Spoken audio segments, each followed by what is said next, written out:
Yeah, that is the corporate and the business rational decisions. Good.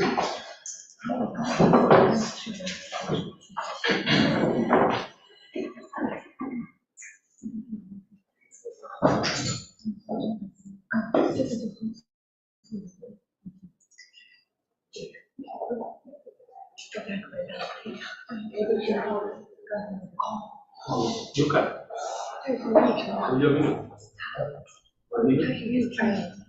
are you right here?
This is the current here, right?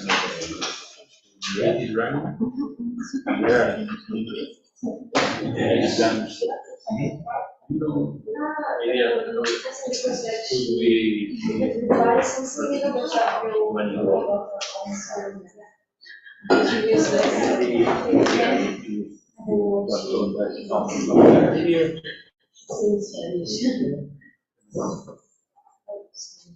The number is 5.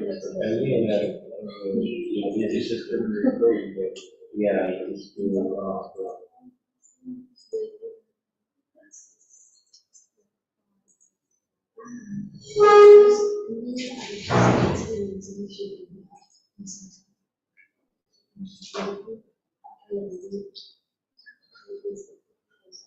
what would the state of the rate facing before destination startups now show that it's 132.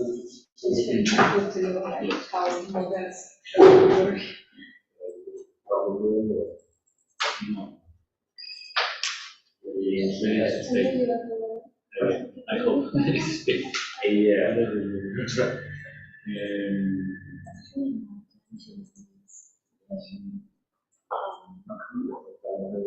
We can just check the number of files through that book of this. You want to do the file forever.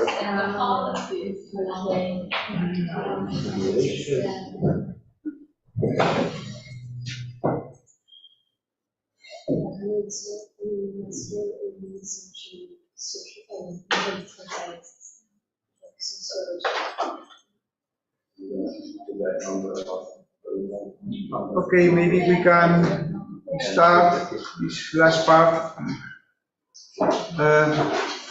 Everybody has a model more or less like that, population, birth, death, something similar. If not, Gonzalo will solve the problem. You solve everything, okay?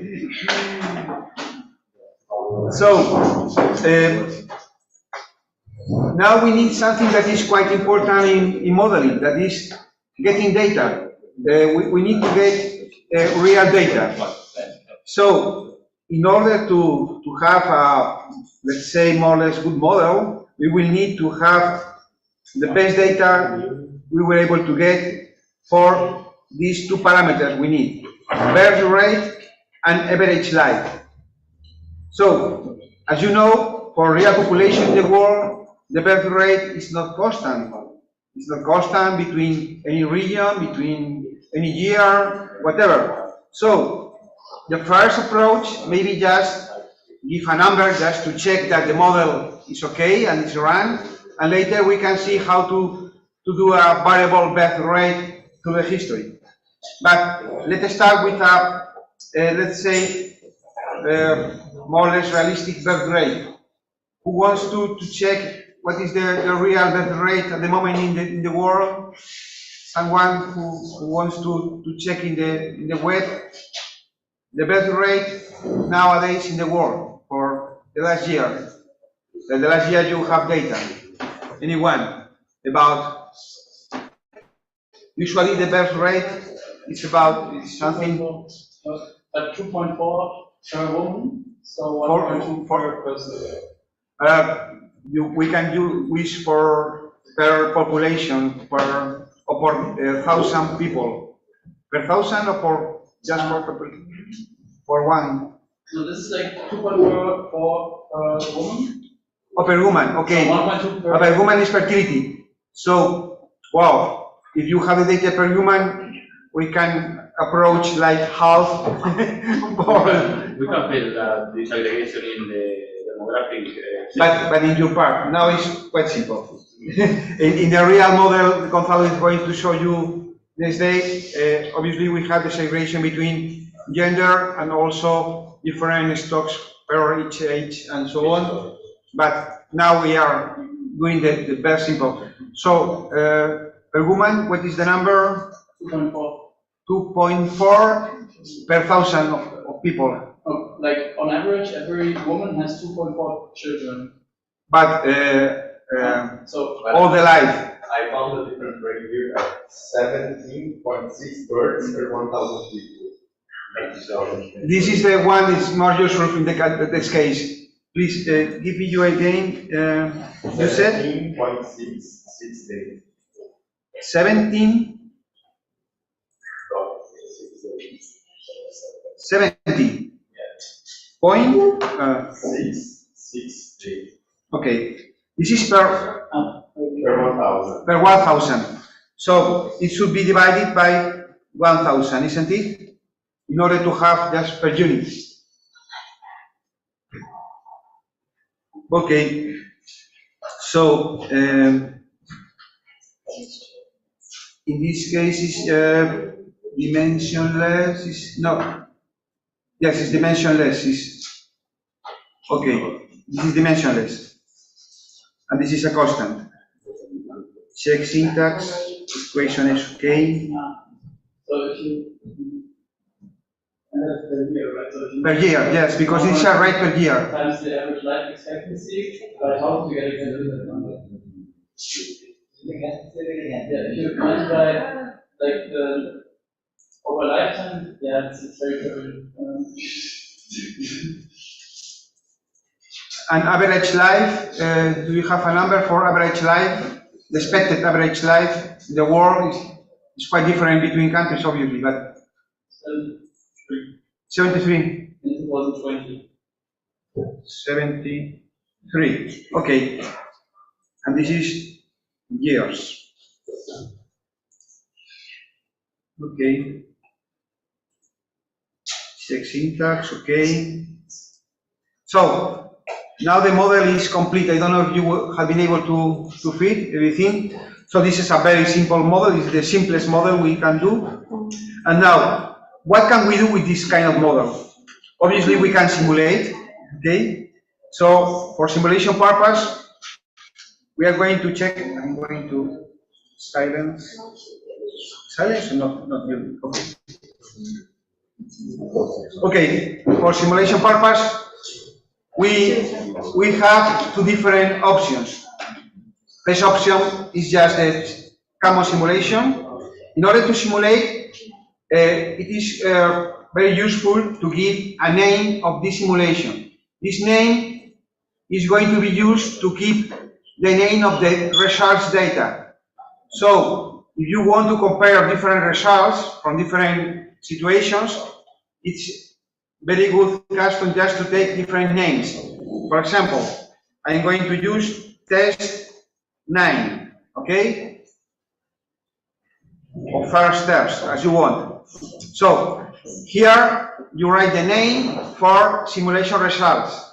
You will be able to compare different results from different simulations. So, then you can run the option to run, the simple one is this one, just click. Wow, just a menu to say that everything is okay. So we have performed the simulation, but we cannot see anything. So how to see, to watch the results? There are two basic ways to do it. First, you can click on any variable, let's say population, that is the more relevant, and then go to the analysis tools and click on graph. Graph. If you click on graph, you will see something like that. What is the evolution of the population? It is supposed that we start in year 0 now, and we grow a lot. So with this data, maybe they are wrong, we are going to have a exponential growth of population. Maybe something is wrong in our data, maybe, but you can check the data for every year if you want, and so on. This is the first way to do it. The second way, I'm going to close this window. Well, you also can check births, for example, births and deaths. Okay?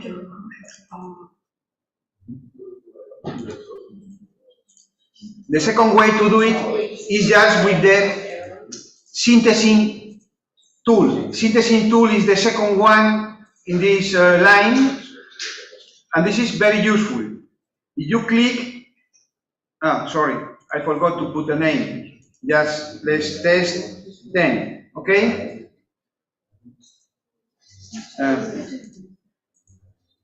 Sorry, just again. Test 11 or test 9, whatever. Then synthesizing,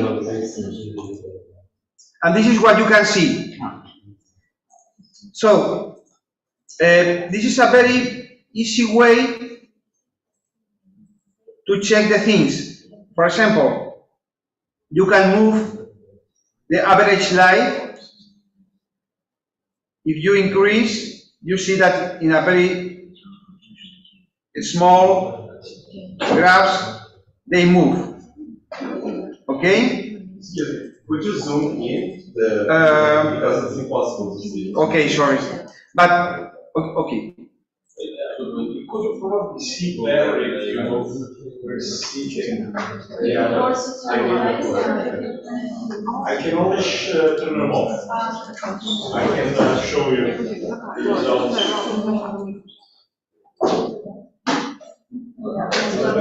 Yes, now a little bit better. If you see there, you will see it.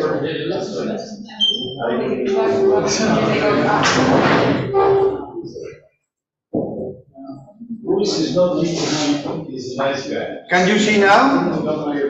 It's possible to see? Okay. So, the second way to watch results is just having a static window for graphs. The first way is just click on any variable. You can click, let's say population. Then you click on graph. And you see now we have two different examples, test 9 and test 11. You have both graphs.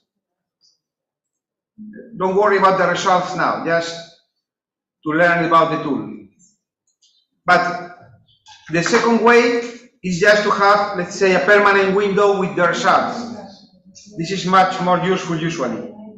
In order to do that, we need to go to the control panel, just the top, the right, control panel, then the option graphs, then the option new. We are going to create a new one.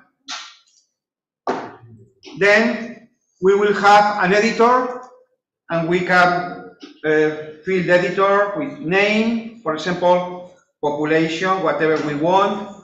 The title for the graph, population, total, for example, population just. And now I go directly to the relevant things. We can choose all the variables we want to watch in the graph. So in variable, we select population again. Okay. You can also select another one, for example, births. Another one, deaths. Okay. So we are going to watch, but this way, in the same graph, population, births, and deaths. Obviously, they have different scale. We will see. When we finish, we just click OK and close here. And now we go to the tab menu and click on Input Output Object. Some graph like this or similar, and put the graph where we want. For example, here, then a new menu, and we select Output Custom Graph. Output Custom Graph. Then we choose here the only graph we have, that is population. We choose OK. Well, it's a little bit big. We can modify the size, something like that.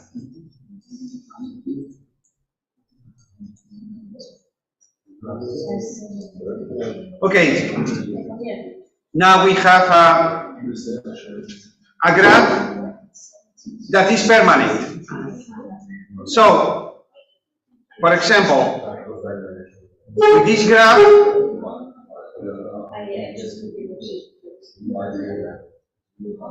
let me clear data. It doesn't matter, but okay. So I run again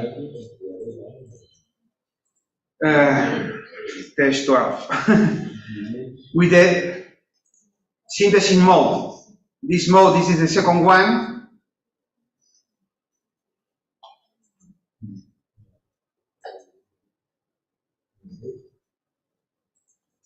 Let me do a small change, excuse me, because I'm going to do this operation.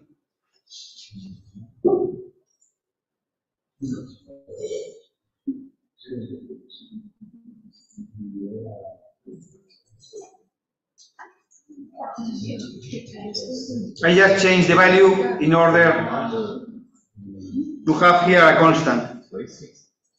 It's the same value, but I have already divided by 1000. I will show you why. So, then we simulate with this option. Sorry, I forgot the name again. Okay.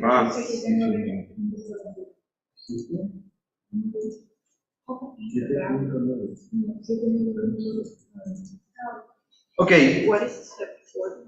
why it is useful? Because now we have in this mode, we can change directly in the diagram the value of any constant.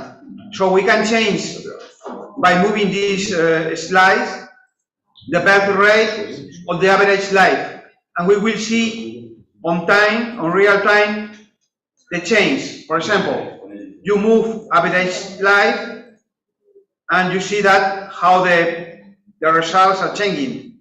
Can you see it? Or the same with the birth rate.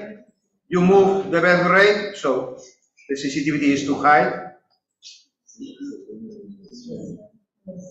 You see?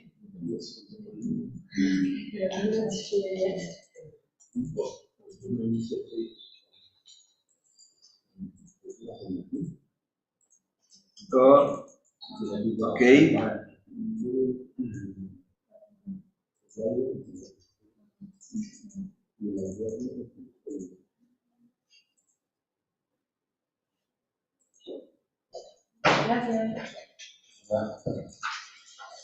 Okay.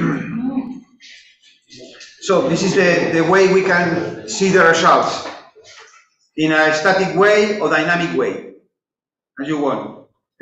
We should stop simulation because it is online simulation. So each time we move, we do a new simulation, and we can keep the results, the final results.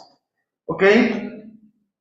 Well, we have finished our first model. Obviously, it's quite simple, but this is the basic things to do. I'm going to show you just in order to show you what other possibilities have the professional version. You cannot do the thing that I'm going to do, but just to show another possibilities. Here,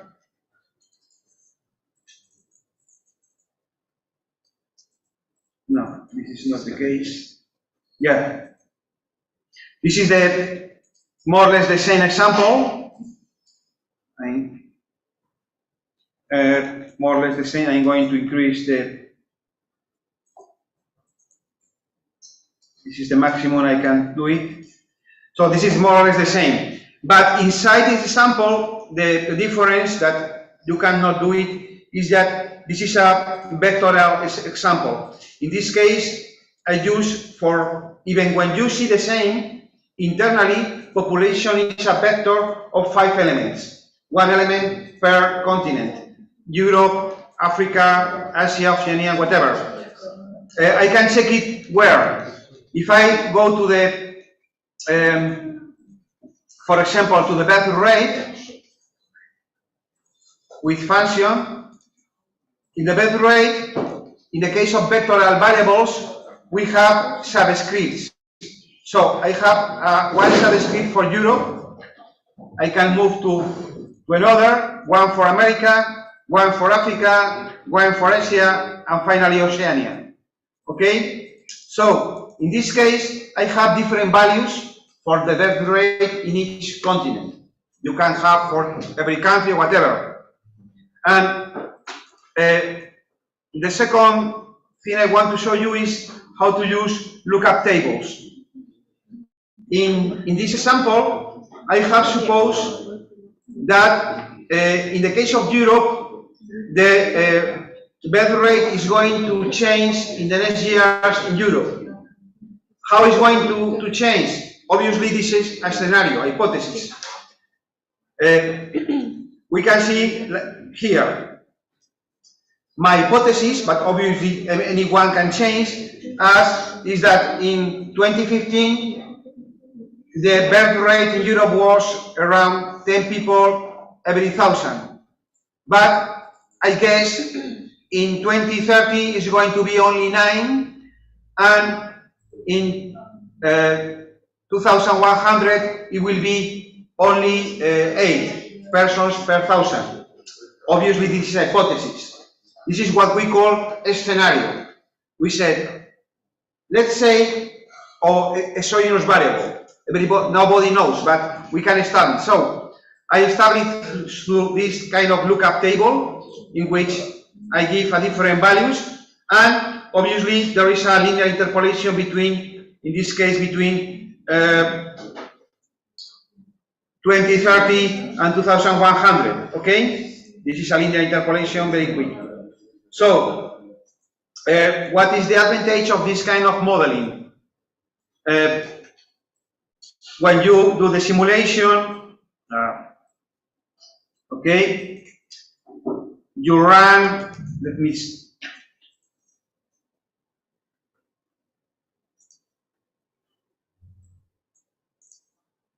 And you have all the results in a different way.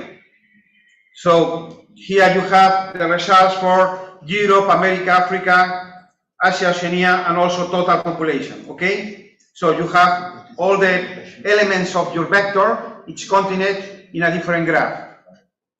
Also, you can do the same in the other way, just checking the graph, and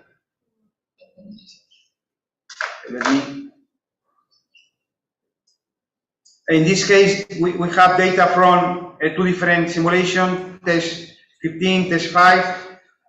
Obviously, you can choose to see only one of the data or another, okay? You can put on the graph and you see the value, okay? So, this is for vectorial purpose. I'm going to the next example. The next example, maybe you can go to the examples that comes with benzene, and you can try to open. If you go to File, Open Model, and then it depends on the kind of installation you have, but usually if you go to the directory users or something like that, users, public, benzene, and then models, and then sample, then extra, and finally wrap Fox.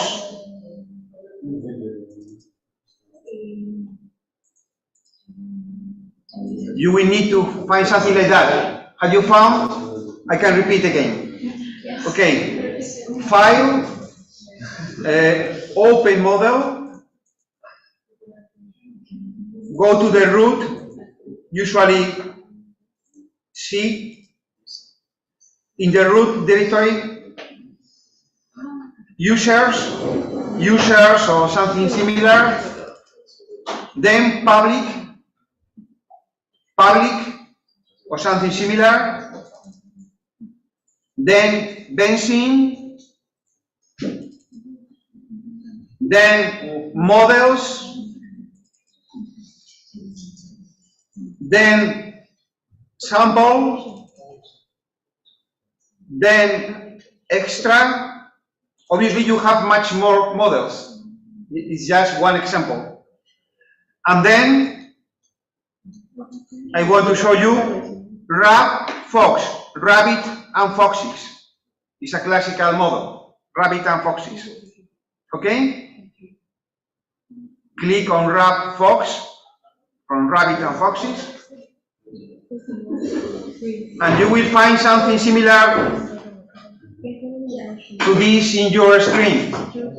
Everybody has got it? Okay. So, obviously this is an example that has been done by benzene. It's fine. In this kind of models that have already built, we can analyze the model. Well, we can analyze the model, we can run the model, we can do anything. For example, the things that we have already learned, you can run. Just write a name for the results, test 14 or something like that. Then run. When you run the model, now in this part you have the graphical results of the simulation. It's very easy to understand how is the dynamic between rabbit and foxes. You know that rabbit has a higher growing rate than the foxes, but the foxes eat rabbits. So the usual dynamic is as follows. While rabbit has enough food, so before carrying capacity, they grow a lot until they reach the carrying capacity of the system. This carrying capacity usually depends on the food they have, okay, the land. So they reach the maximum. They are happy, but the foxes are also very happy because they have a lot of rabbits to eat. So also the foxes start to eat more and more rabbits, and the population of foxes grows a lot, but there is a point in which the foxes eat most of the rabbit. Then the population of rabbits decrease abruptly. Phew. Okay? So when there is no rabbit, there is no food for foxes, so foxes again die. The foxes die, and then Can you please repeat what is the file? yeah, sorry. Again, Where are the go to open model. Sorry. Go to the root directory, the root of the hard disk, usually. Then something like users,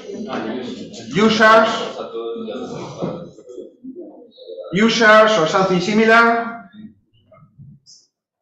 Usuarios en español. Users, public benzene, then models, then sample, then extract, and then fox, from rabbits and foxes. Okay? So, I was explaining, yes? This is like a bit more complex, but yes, I can explain, of course. Let me finish with this. So, you can see that this kind of behavior is an oscillating behavior. So, as far as the growing rate for rabbits is higher than foxes, the population grow a lot very quickly, while foxes grow slowly. But when they grow at certain level, they eat all the rabbits, so the rabbits decrease quickly. But after the decrease of rabbits comes the decrease of foxes. Then, when there are few foxes, rabbits grow again, and so on the same. Okay, do you understand the dynamic? It's quite clear. Well, things that we can do. Well, the second graph. This second graph is called phase diagram. The phase diagram is the relation between one variable and his derivative. It's used in some knowledge areas, like in control areas. It's quite common to use this phase diagram, and is the relation between the state variable, or the stock variable. The stock variable in this case, well, in this case is the relation between rabbit and foxes. Is there any relation between two variables? So in this diagram, the difference between with the other is that there is no time. The time is not a split variable. You cannot see the time, but you see what is the relation between the let's say, possible relations between rabbit population and foxes.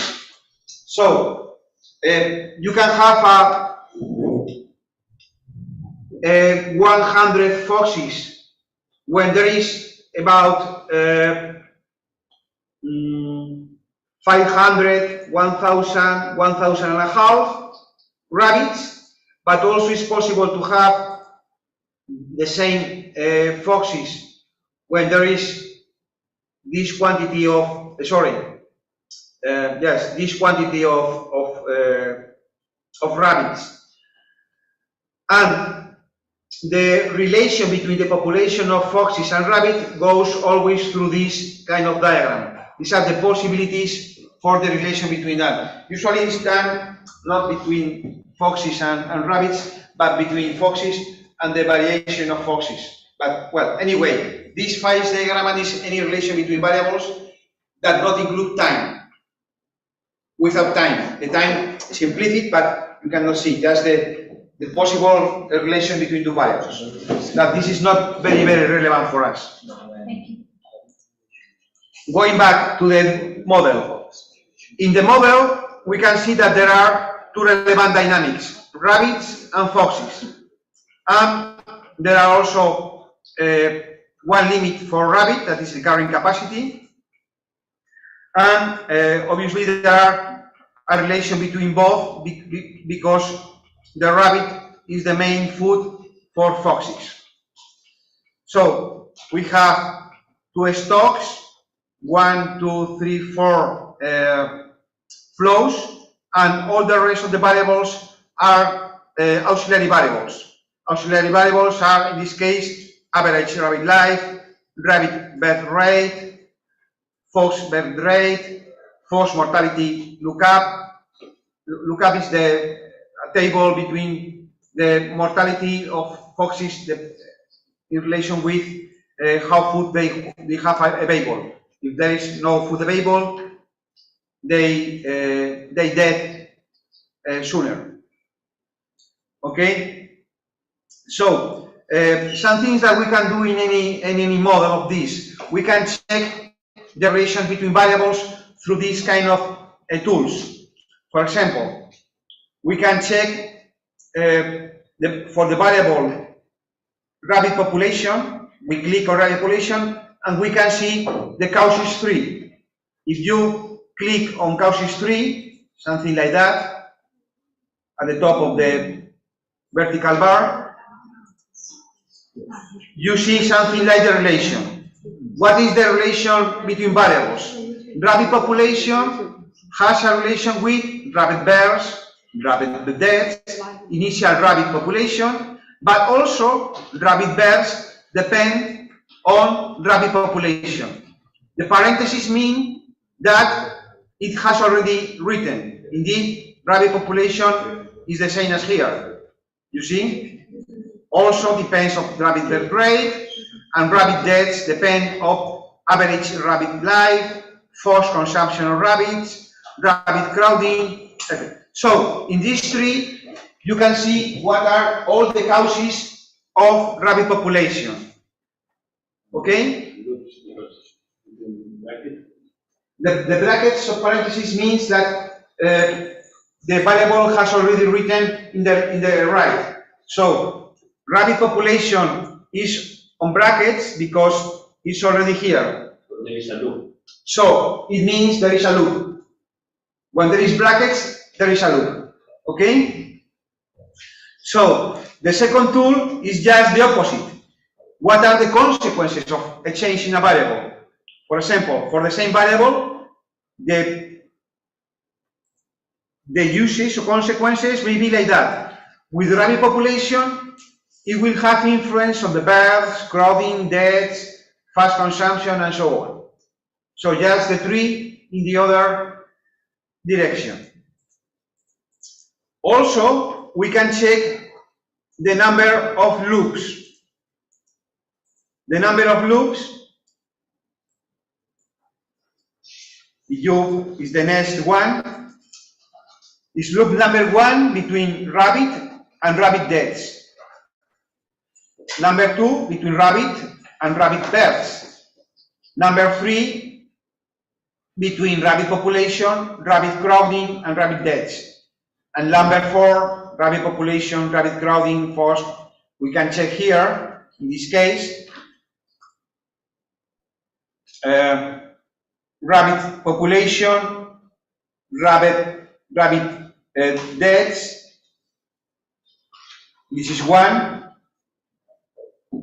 Rabbit births, rabbit population, but also rabbit population, rabbit crowing, fast consumption, rabbit deaths. So this is a way to check all the loops, feedback loops. Okay. With the simple version, there are not too many things that. Also, I think causes strip is possible to do to check. Causes strip you have in your version, yes.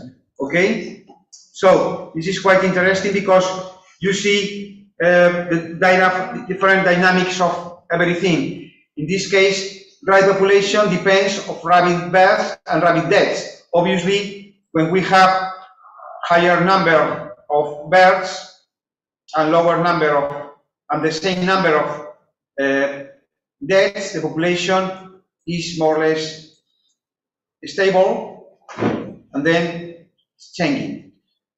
We can check with other variable, for example, fox population. Fox population depends of fox births and fox deaths in the first line of dependency. Okay. Well, I think this is more or less, and obviously you can also try with this run of synthesis simulation. Here is quite interesting now. If you run with that, sorry, the name again.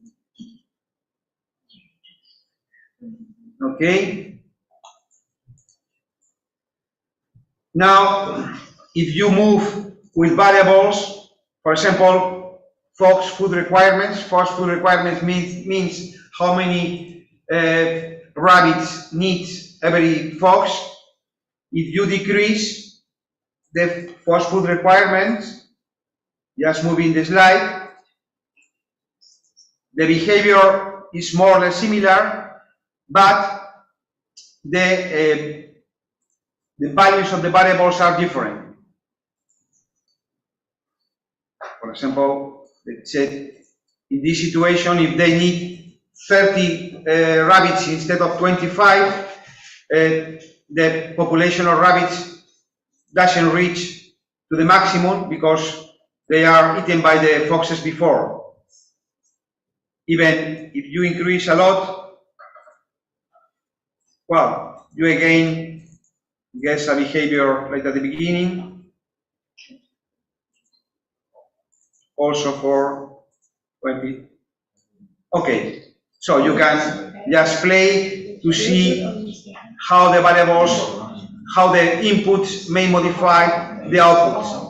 Also, you can see the results in a very small lines in the boxes. Do you see in your screen these small lines? You don't know it? No? These small ones. It's only just to have a very simple overview, but you can move. You can check it. This is very useful, especially in order to understand there is one parameter that make unstable the system. So for the case we have, the system is quite stable, so we vary the situation, but it's not very relevant, the results. Okay?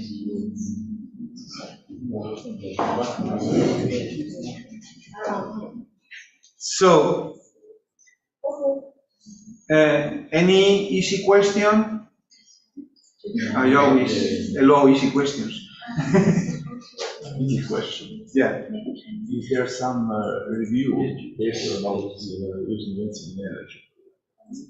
energy sector for energy analysis? Well, in the System Society, there is a society with System Dynamics, an international society, and there is a special group of energy. So in this special group for energy, there are obviously many news about energy, many papers about energy, and ways to do the things. So, and not only with benzene, also with Stella, PowerShell, but in the System Society, System Dynamics Society, there are many news about that. Yeah. Society of Energy. It's like a group inside of the System Dynamics Society. It's like a group inside. The name, you ask for the name. Don't remember exactly, but something like energy group, or it's not very different. I don't remember exactly what is the name. Probably you can look for, and you will find.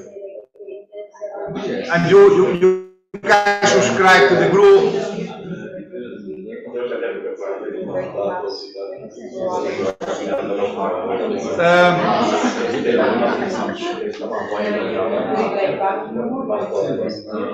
Let me show you another example.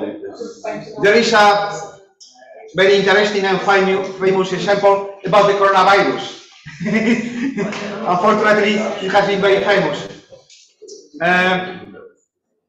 I don't know how to share the model with you, but probably, let me check. You go to Google and you set coronavirus model benzene. Probably you will find very quickly. It's a model that has been developed by Tom Fiedemann also. I mentioned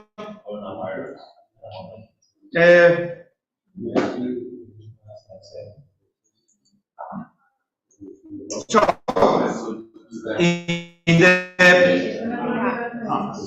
the benzene web page, you can download this coronavirus model.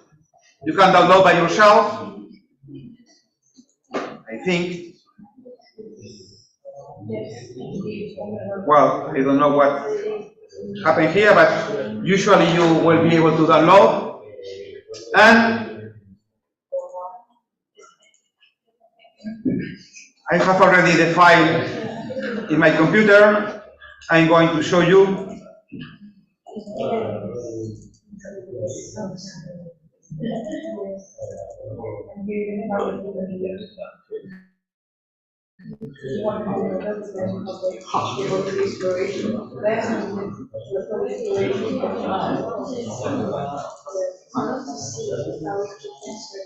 This is something like that. It's just to show how many possibilities have the benzene models. This model represents the coronavirus infection. So in this case, you have even 5 different stocks, people that are susceptible to be infected by coronavirus, people that are exposed, infected, recovered, and also deaths. So the flow rates between one another stocks depend on many of the parameters. Probably you have here about them, like R0, transmission rate, relative contact density, and so on. This is a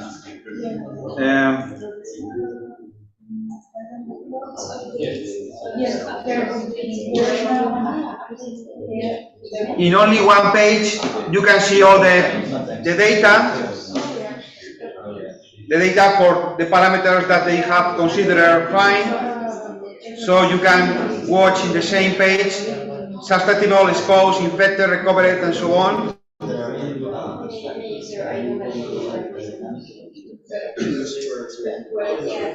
Okay, you can play with the model by yourself. We are going a little bit far. Let me show you another example that I will recommend to you.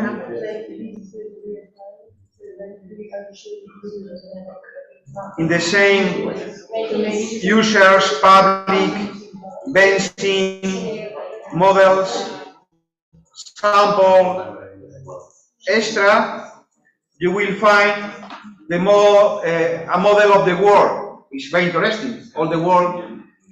This is a very simple version of the world model by J. Forrester. Probably most of you have heard about the World 3 model of Forrester. It's one of the most famous models of certain dynamics model. And this is a very simple version of the world model.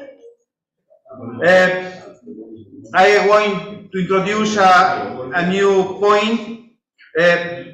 When we manage only one screen, it's very difficult to put in one screen all the things, especially when we were talking about 1,000 variables. Here we have no space. So we have different views. In order to go to different views, you have to go there, title page, and in this case, we have a view for population and food. This is the part of the model for population and food. This is a view for capital and quality life. This is a view for just to check graphs and other graphs. We can run this world model. Let me go to the first. And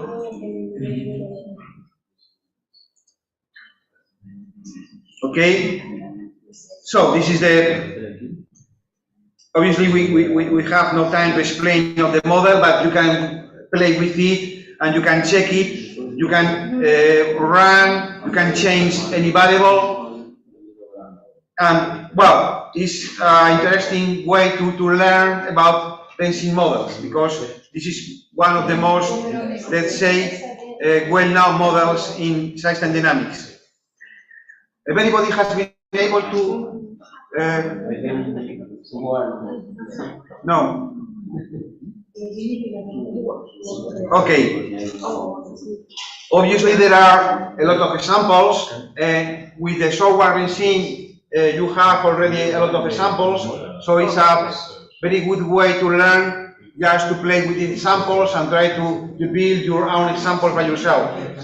So, the next step I would like to do is just try to build between all of us the Kaya model. So it's a, let's say, real problem, real case. It's a, the Kaya identity is quite interesting for us in the framework of the course. And, well, we can obtain some interesting results. Okay? So, in order to do that, let me.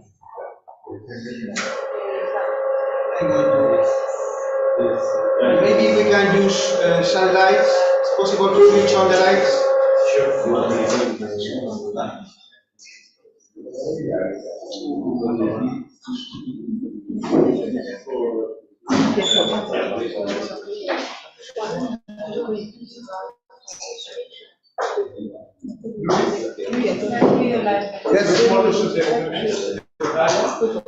Sorry? We are going to build a new one. Okay. A new Kaya model starting from zero. Okay. Between all of them, between all of us. We are going to build between all of us the Kaya model. Okay? So we try to go ahead with the real problems we will have if we will want to build a model. Okay?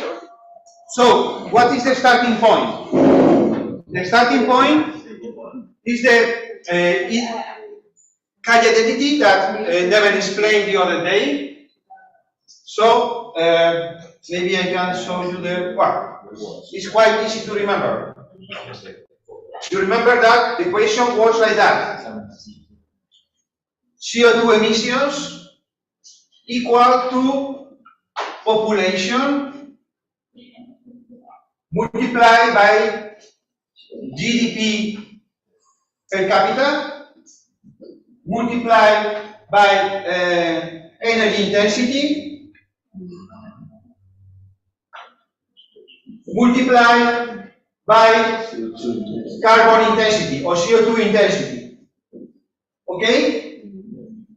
This is the basic relation. And we have been thinking about this equation. I'm going to delete this and build again.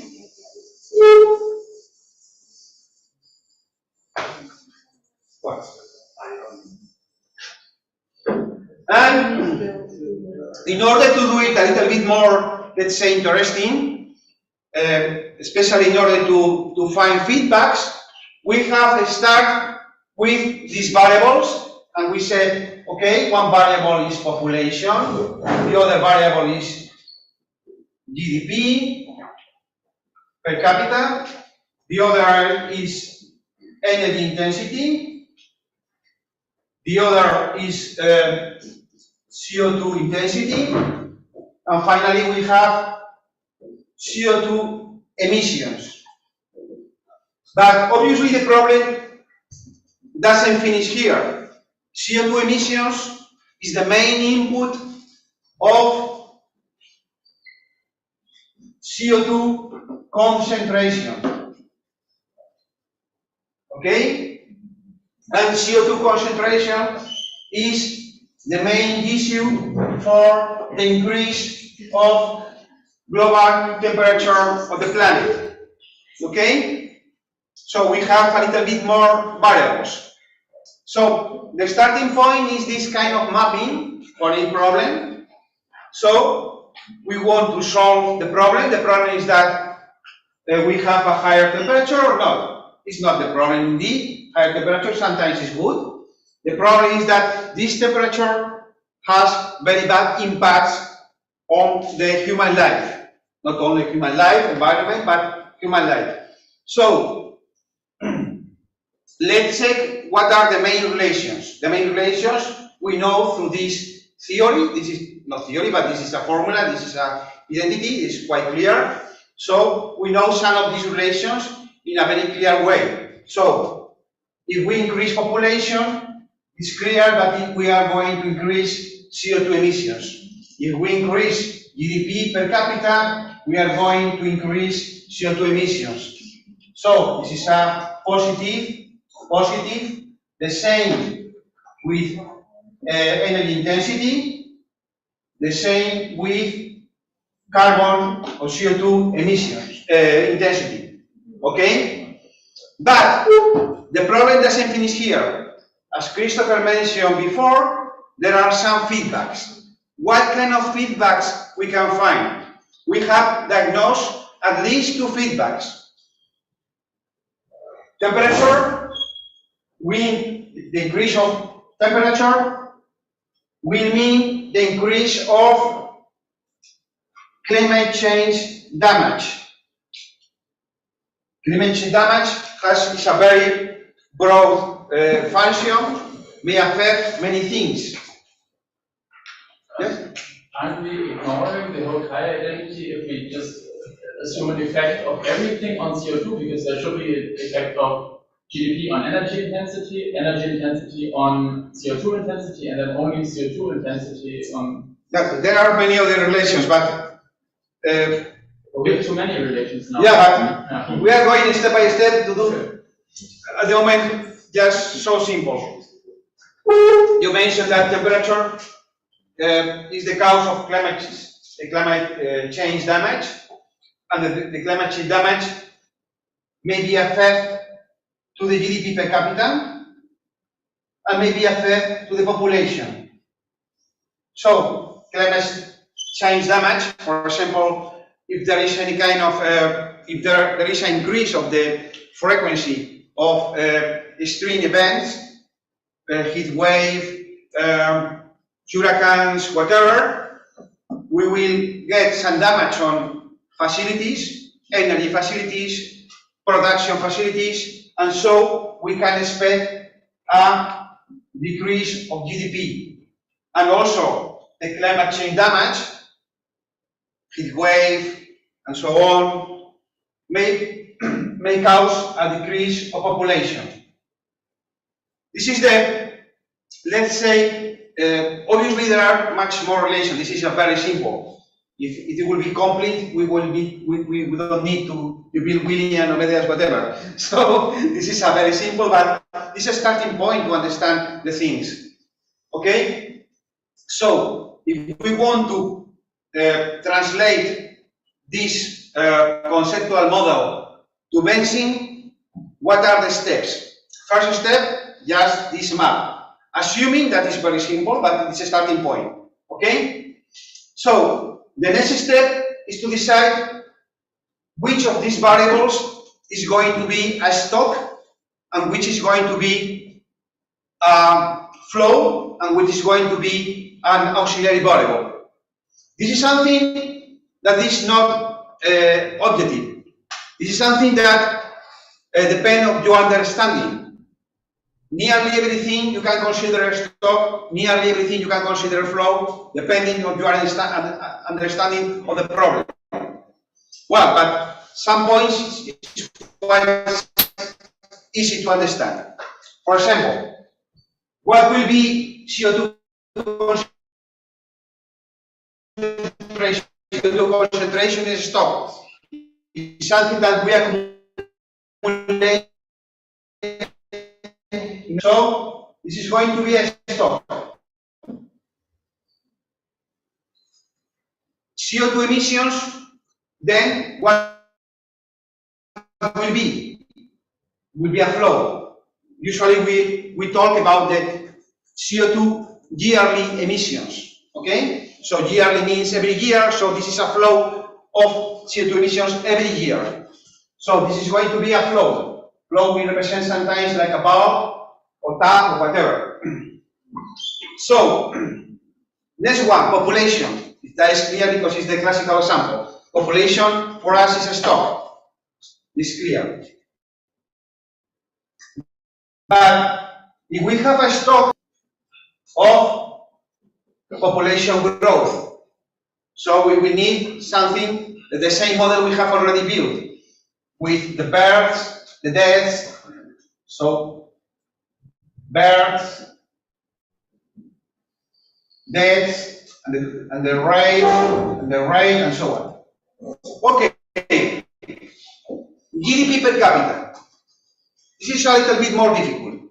What is GDP per capita? Stock or flow?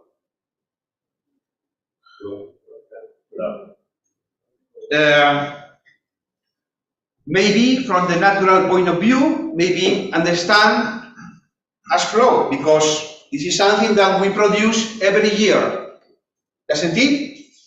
However, talking in economic terms, when we talk about GDP per capita, what is the variable that we talk? We mainly talk about the growing rate of GDP, and we said this year the GDP is going to grow 1%, 2%, or decrease 2%.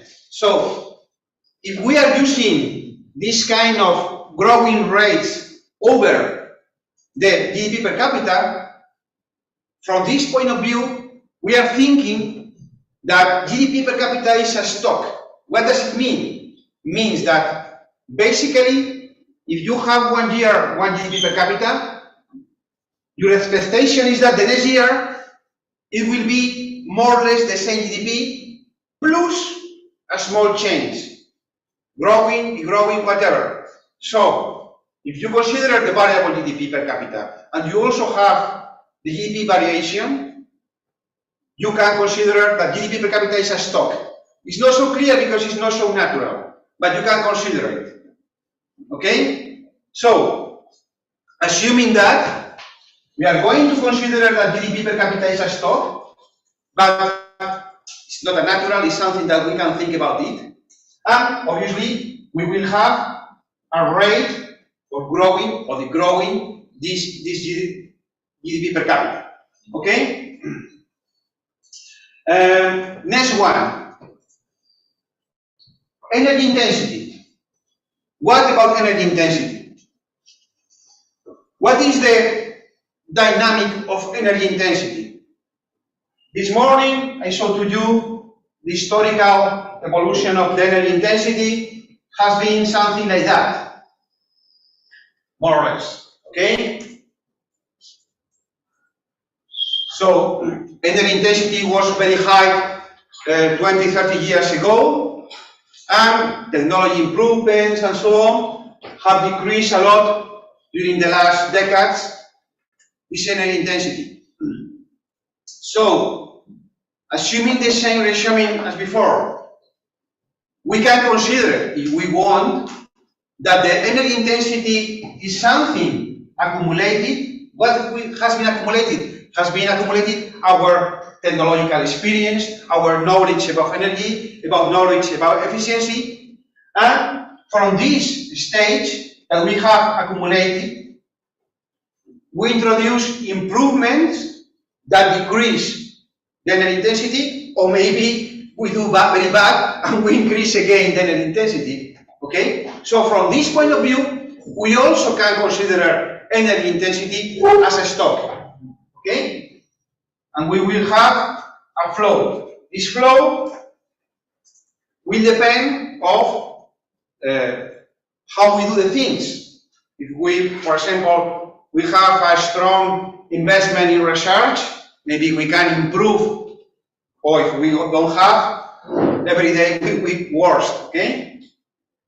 So, again, we can do a stock. What about carbon intensity, or CO2 intensity?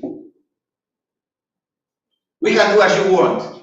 We can consider stock, we can consider auxiliary variable.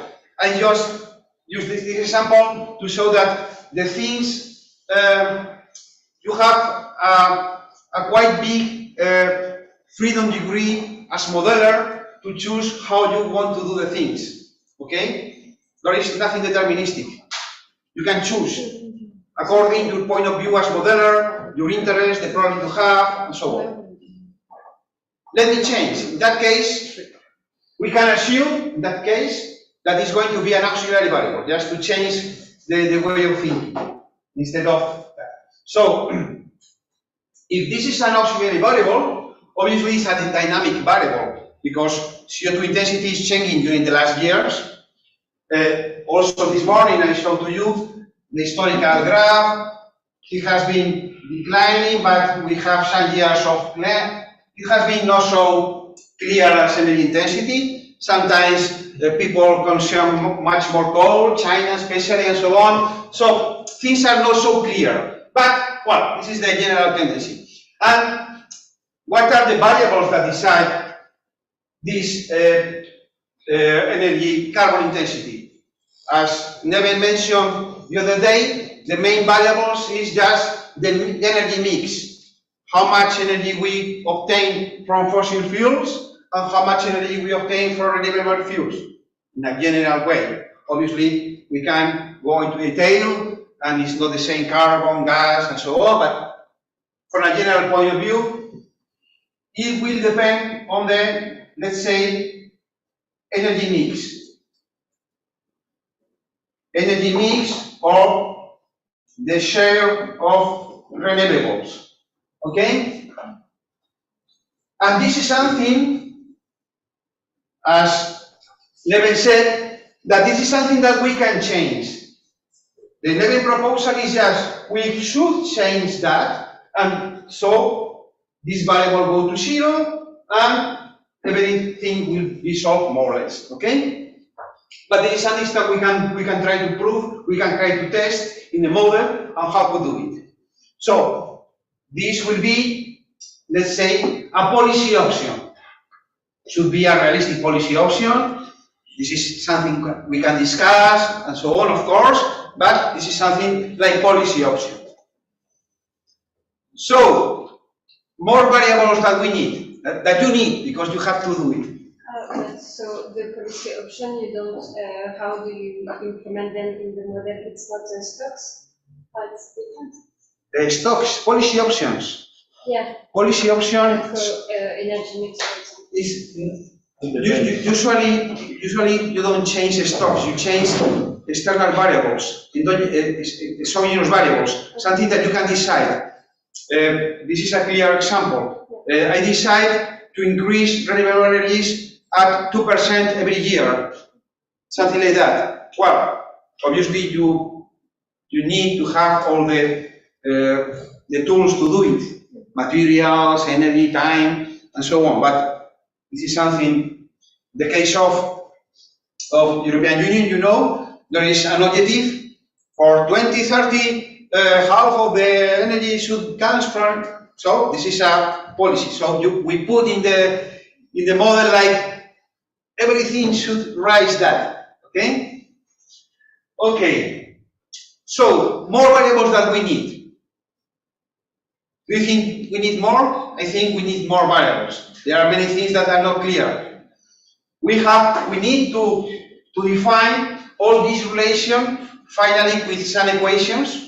We don't have equations. We have only lines. It's very easy, but we need equations, and we will need data, real data, okay, to be realistic with the model.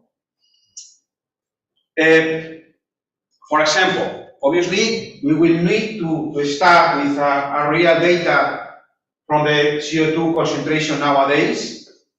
It will be around 410 or something like that per million, parts per million.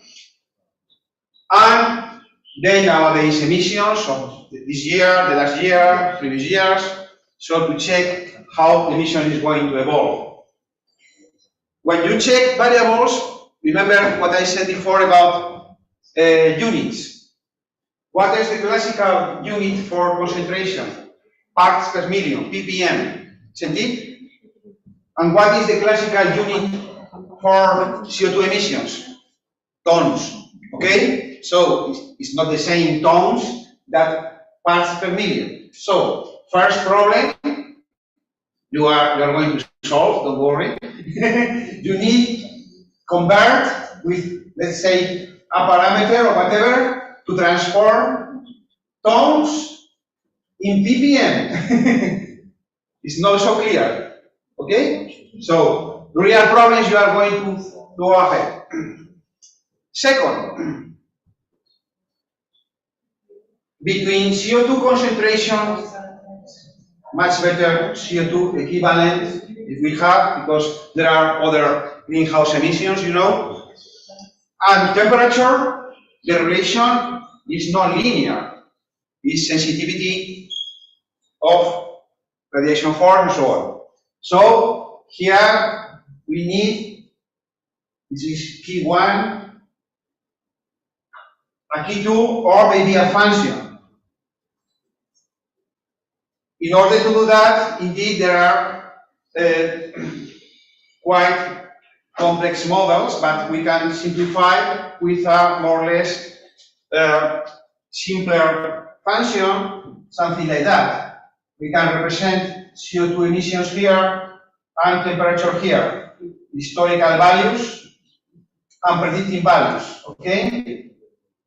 This kind of table that relates CO2 emissions with temperature, we can obtain literature and so on, and we can try to find another variable that we will need, okay? Something like that. But we will be able, you will be able to do. You have enough time. Don't worry. So, the same for energy intensity. We have seen that energy intensity has been evolved during the last years. So, what does it mean? This behavior means that the ratio has been not constant. It has been non-linear. But this is, let's say, exponential growth or whatever function. But we have to determine what is going to be the ratio in the next year. It is going to decrease 1% every year, 2%, 0, whatever. This is also a hypothesis that we can consider part of our scenario. We can consider several hypotheses. Let's hypothesize that we are going to decrease 1%. Let's hypothesize 2%, 0%, whatever. So we will have different scenarios here. This is energy intensity. But we have to decide in order to have a new values for the stock of energy intensity. Obviously the same for GDP. GDP, you can consider any kind of projection for GDP, exogenous, like other IAMs, no William, like ICANN, Image, whatever. So, and one of the most difficult questions, and I have no good answer for that question. So you can formulate our opinion, our research. You can look in the literature how to evaluate, how to assess the relation between temperature, the increase of temperature, and the climate change damage and the loss of GDP. And the increase of deaths in population. This is an area of research, obviously. Nobody knows the answer, the correct answer, but it's clear that there is a damage. If not, all these things has no sense.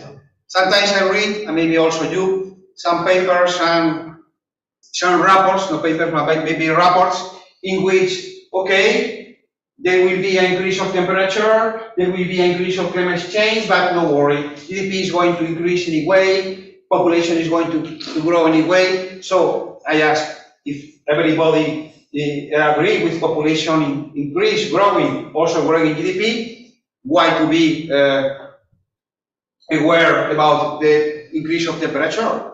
The increase of temperature is our worry because it is going to affect GDP and population. Okay? So, but how to characterize this function is a research area that is quite difficult to solve. But maybe you have good ideas, so you can include it. Okay? Go ahead. You have 45 minutes to solve the problem. Now, we can try to organize the work, okay? So, as there are different parts of the, and this is also very realistic, when the model is quite complex, we need several groups, people working in different parts, as William, economic, environment, and so on. So this is a very, very small William model that we have to work in our group. Okay, so we can divide the work. There is a, let's say, more climatic part, relation between emissions in tons, ppm, and temperature. A couple of persons, 2 persons to look for that. One team, maybe 2, 3 persons. You, okay. The first volunteers just to find this relation and this relation. Okay? Second, something easier about population. We have already population model, so we need to define the birth growth and death growth for the real world population. In one. Here. In one. Okay? So, second thing. I'm going to give you more work. A couple of things. Population, that is quite easy. but also GDP. Okay. Okay? GDP, I invite you to consider different scenarios. Growth, degrowth, non-growth, whatever, okay? But you also are going to receive some inputs for climate change in GDP and population. So, in the model, consider that you will need to have not only the scenarios for birth and GDP growth, but also the input, a different flow, for climate change damage in both. Do you understand? So you have a regular deaths, but you have to increase the number of deaths if there is climate change impacts. This is something for other group. So you model these two stocks. Your black is much better. Team 2. I think team 3 could be the climate change damage. Who wants to be in charge of climate change damage? This is the most challenging task. The starting point will be the temperature that will be provided by team 1, and from temperature provided by team 1, someone has to provide the damage on GDP and damage on population, the number of deaths, and how it's going to be the loss in GDP. 1, something more to work with him. 3, okay. 3 guys, okay. This is one of the more challenging tasks and quite difficult. By the way, if you find solution, please tell us. No, this is very interesting. Okay. Team 3. Integration could be important. This is for you. Because Nacho is not here. Just here. ¿De qué año a qué año?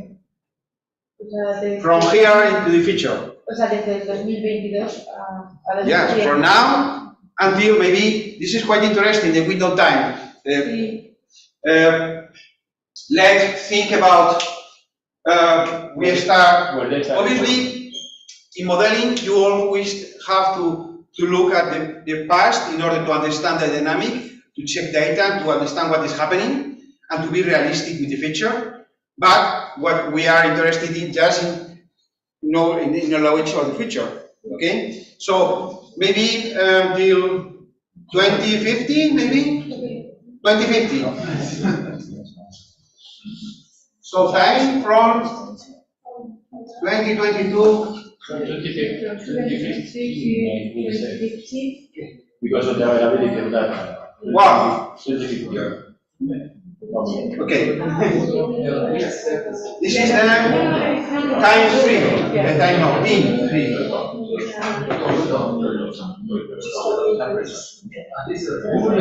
Okay. Next thing. Other very interesting issues. How is going to evolve the tendency of the energy intensity in the future? Levin said that it's possible to decrease by a factor of 5, for example. I don't think so. But you can. Okay? Who wants to model? Are you interested? Energy intensity? There are some people that need to get team. Energy intensity. Who wants? 5.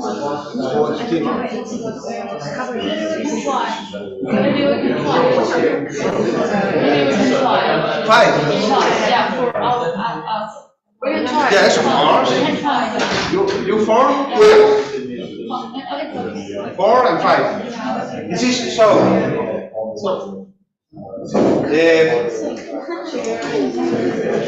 Who has no team at the moment? Who has no team? Raise your hand. Okay, you 3. So you are the team for energy intensity. Time 4. And so you have no choice. You can talk with us. You have to. They can tell you. No, but you need to do carbon intensity. Carbon intensity is quite relevant.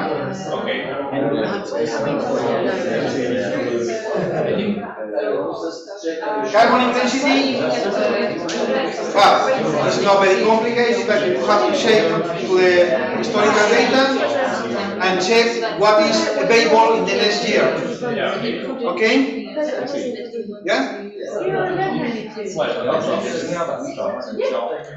Everybody has tasks? Okay. Let's work. If you have any doubts, try to ask.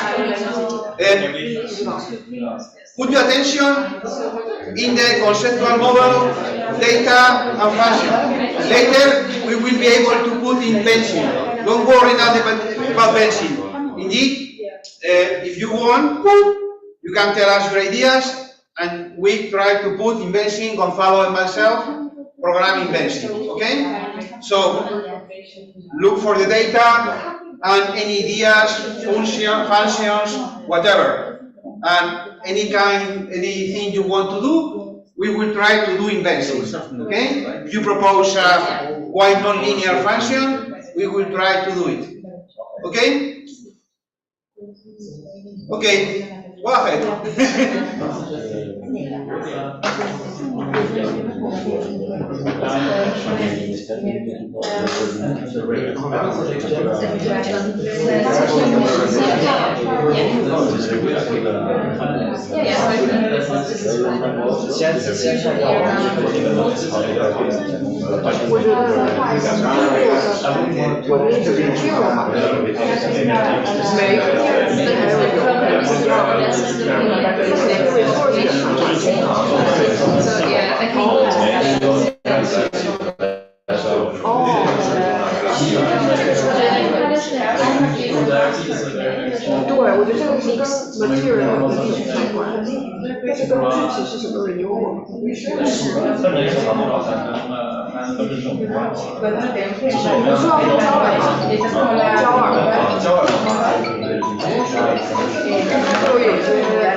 So how do we imagine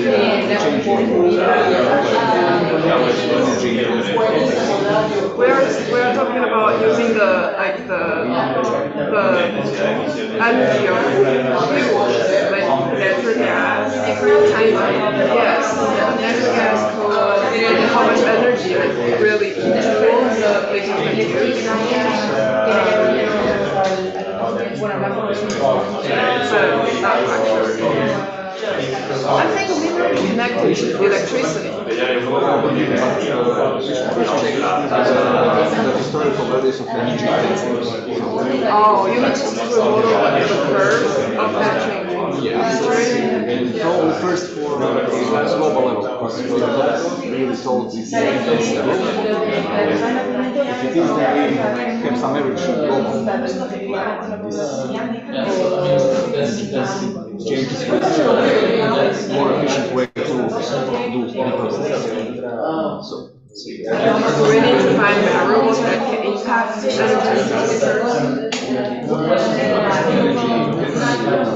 change according to process.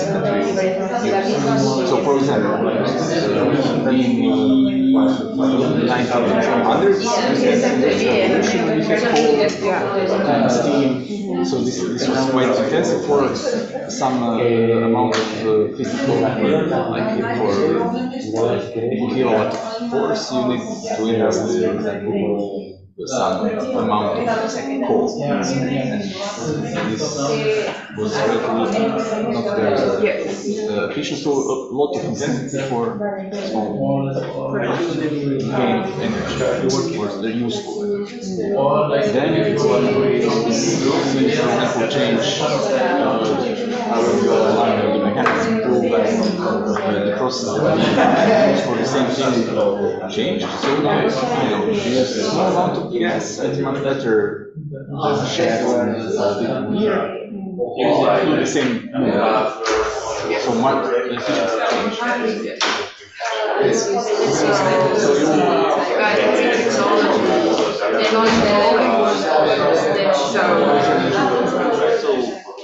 Yes, actually it's very hard to capture. It's really comprehensive.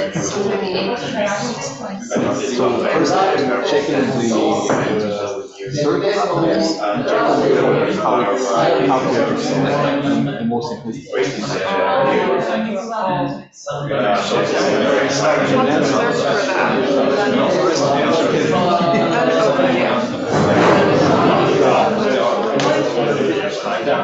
Yes, actually, it's like mostly about the incentives, right? Something like that for the industry for like across time.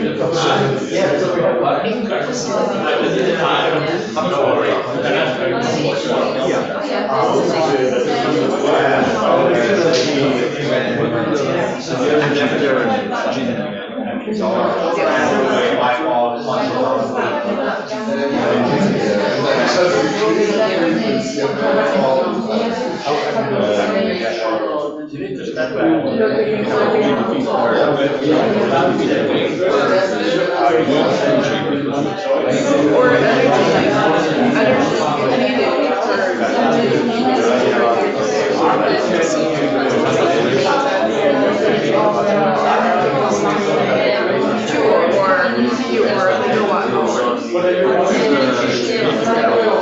yeah, I know electrons like I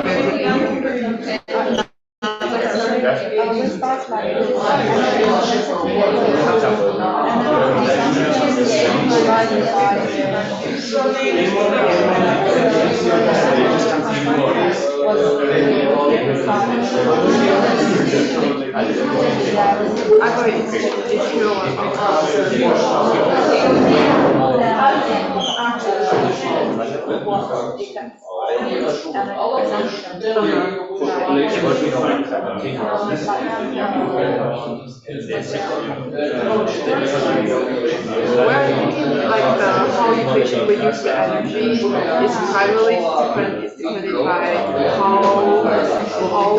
efficient our technology is. So we can think about this industry having industry sector. I think one factor is that we will hire to capture is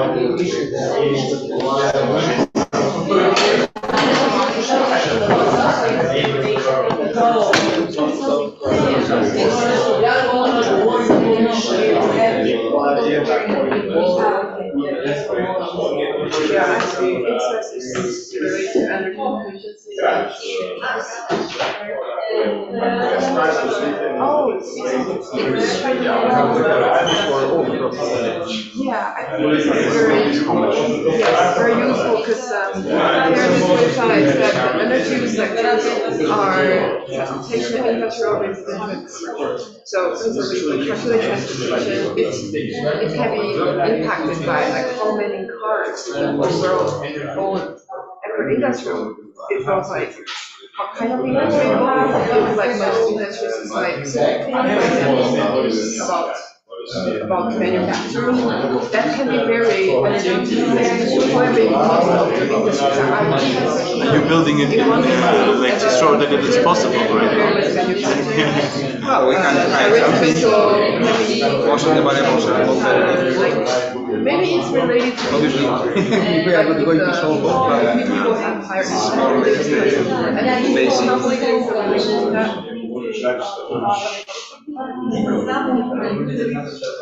Oh, I think we can couple this energy first, sum it up and divide it by, yeah, I think this is great.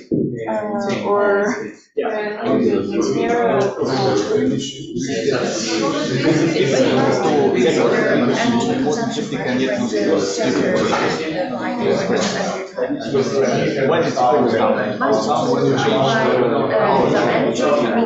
Primary energy or all kinds of means identify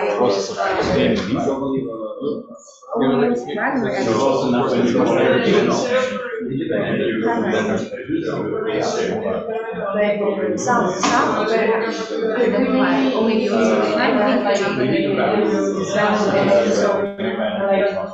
I'm not sure. Where you use primary energy or all kinds of energy Wait, we're talking about renewable energy. People use renewable energy for electricity, right? Renewable energy mostly uses energy.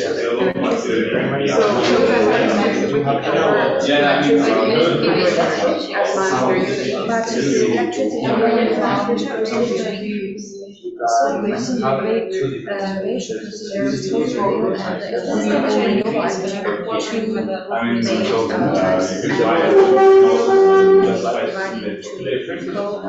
Sorry. Yes, yes, of course. The temperature, is it temperature or is it temperature? Increase, sorry, increase. Much better. Because renewable energy are used to produce electricity. Yeah, but they need to Temperature increase over the industrial reference and so we are now about 1.1 maybe degrees over the industrial regular pre-industrial reference. Okay? But I bought this sorry. Because there's also use to the energy, so the losses between the energy production to the energy honestly, when you study climate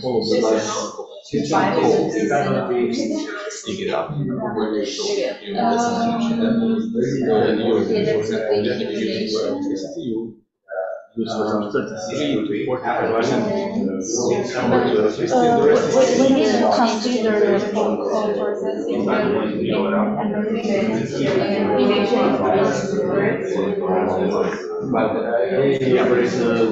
we will not manage that in 15 minutes.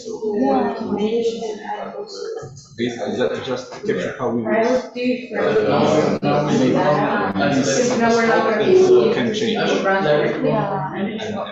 basically what it will change. Otherwise, if we now start finding What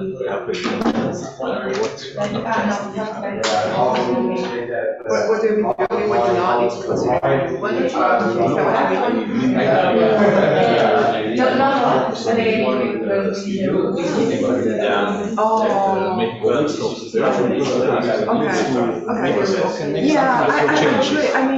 I think we need to look at the fuel price because we want to have how much energy consumption is for the whole world. And that can just be measured in electricity because, okay, well, you can, we decided ambient density is like and see how will be the range of also which terms yeah, I know, electricity, the consumption of electricity is. yeah, but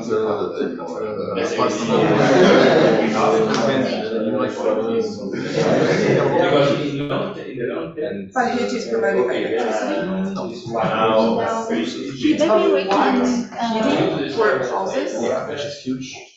Oh, Also, oh, okay, because okay, I got that. You can burn, primary energy for yeah, I mean, oh, no, you can use, it's just a physical term, only you can burn wood for heating, but it's in joule, right, energy is in joule, kilowatt hours is still in joule. So it's still, you can think it as like, I thought it's still energy consumption, and we don't need to, like, to consider like this energy provided. Okay, so maybe we can how do we divide it? Or if I use My personal view is to divide it into energy sectors. Yeah, maybe all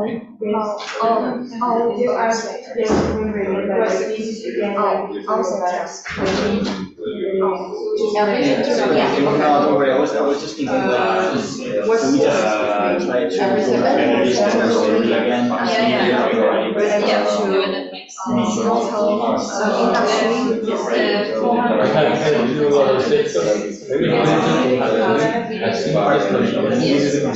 Try to develop a more complex one. Because if you segregate into to need more data, it's but just try to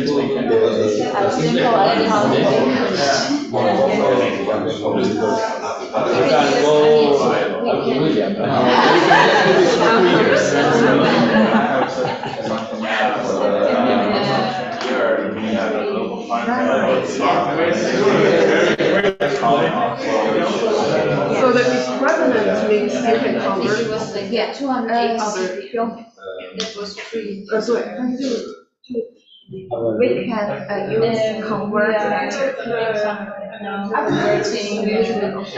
Concentration CO2 emissions. Oils and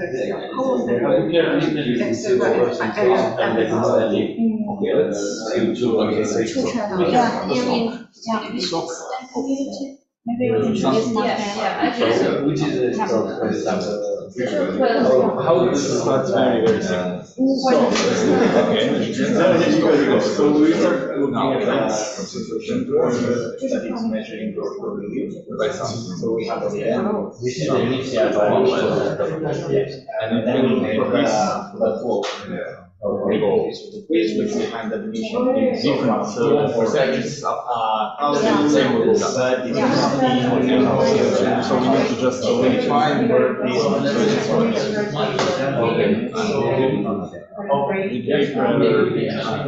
some kilowatt hour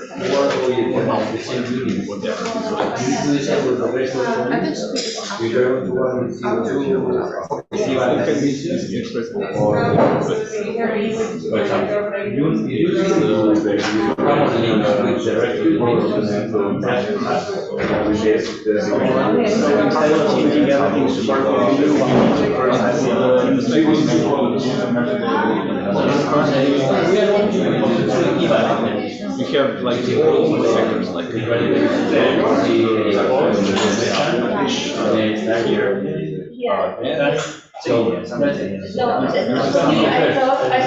I thought more than we could have. can also be either way. Something like Everyone else is just calculating. 12,000.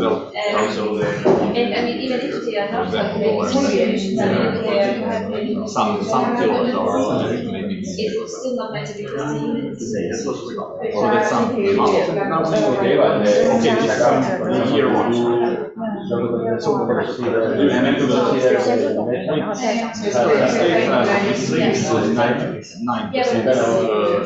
also to transport an industry that fossil fuels and electricity,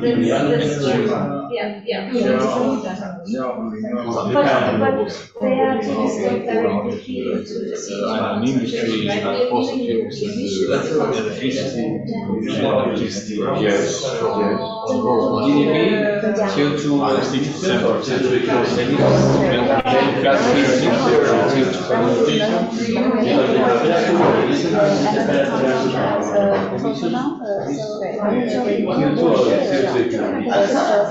Well, but we could just have a relative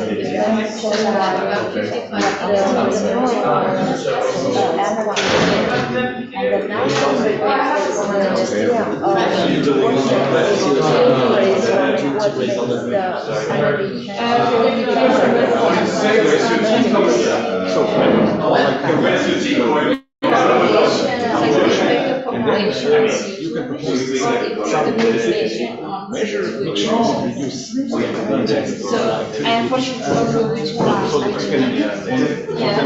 changing the ICEs for EVs means no more fossil fuel for action, but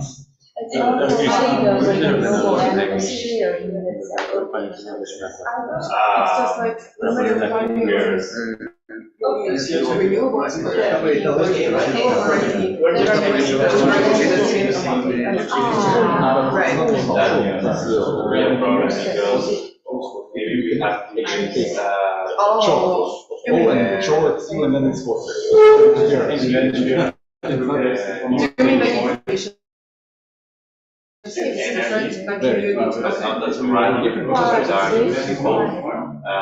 Then you can take 1 kilowatt hour of electricity and then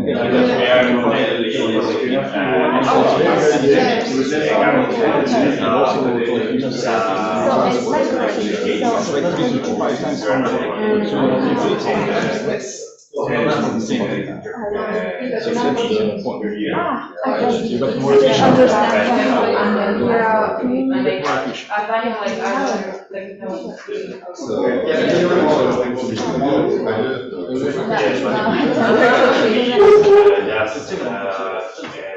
One single indicator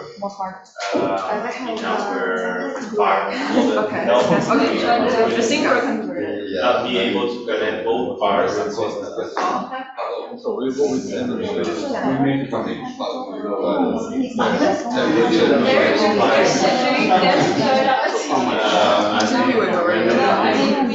I mean, GDP, we already know that.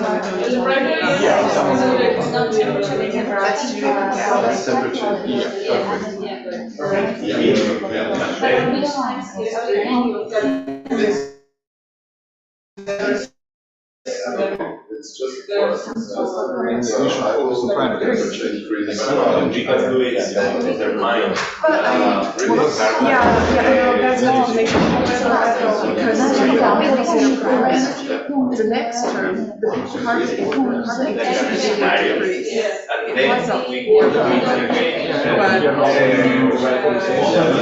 But we need to come up and make sure the final product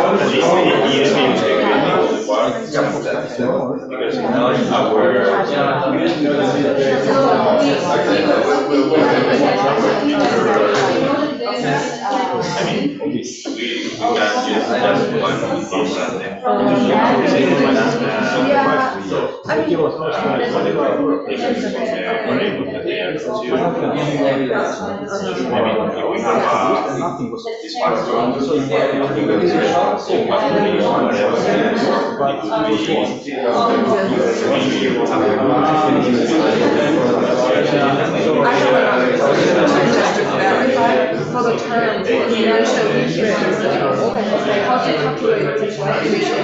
Is it emission over primary energy?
What are you working on? Energy intensity. Okay. Are you working with CO2 emissions or CO2 equivalent? Now, Energy intensity. Energy Yeah, but how it fits into the CO2 we can think about that. Okay, okay. It's too detailed for us. It's fine. Because energy density consists of measure of fuel and our measure of GDP. Yes. So it's money and energy. Yeah. To manipulate these things that are multiplied on the right and the left. For example, there will be CO2 energy. So if you manipulate energy and previously we had GDP, so it will manipulate the GDP denominator here. Okay. Manipulates to emissions CO2 GDP on the front and CO2 Okay, yeah, but there was the question whether you're working with CO2 or CO2 equivalents. So you're working with CO2. But okay. Money is such as GDP. Okay, perfect.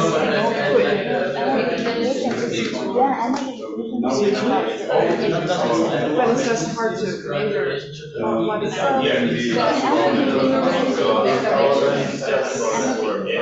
Well, no, it's tricky because if we have there's not, I was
If they say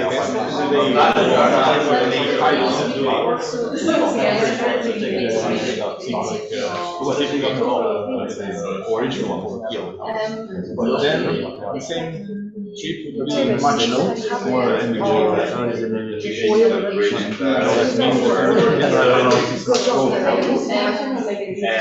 What did you do with the birth rate? Because we are saying population growth rate, not birth rate in this case. What did you just? I just put the number here.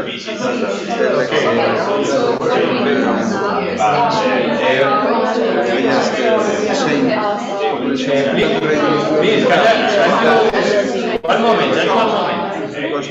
If you see something, sorry, one question. If you see something common to all the groups, you need to communicate between both, between you. So, for example, the units. which units are going to use you in the energy, for energy, for example? Well, you can go with any multiplier of kilowatt hour. Kilowatt hours. And they would like you, for you, which unit in energy? Okay, in your case, you say another unit, and you say another unit. So you need to be very clear in which units are going to put it. Yeah, this is a very good point. Units are quite chronic, but we have a lot of people working on that. For example, kilowatt hours is quite common for electricity, of course, but it's not quite common for the rest of the energy sources. So, for example, if I need to do CO2 intensity is usually CO2 as a function of energy, but energy may come from kilowatts, but maybe it's much more common to use tons equivalents of oil.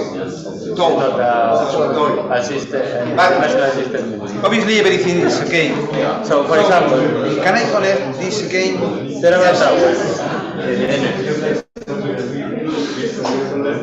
So what unit also?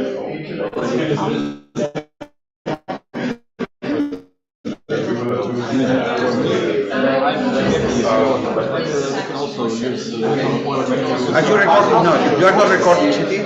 You are not recording. You are not recording. No.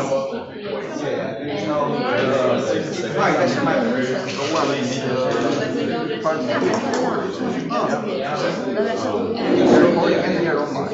Okay, so I can share my screen. Okay.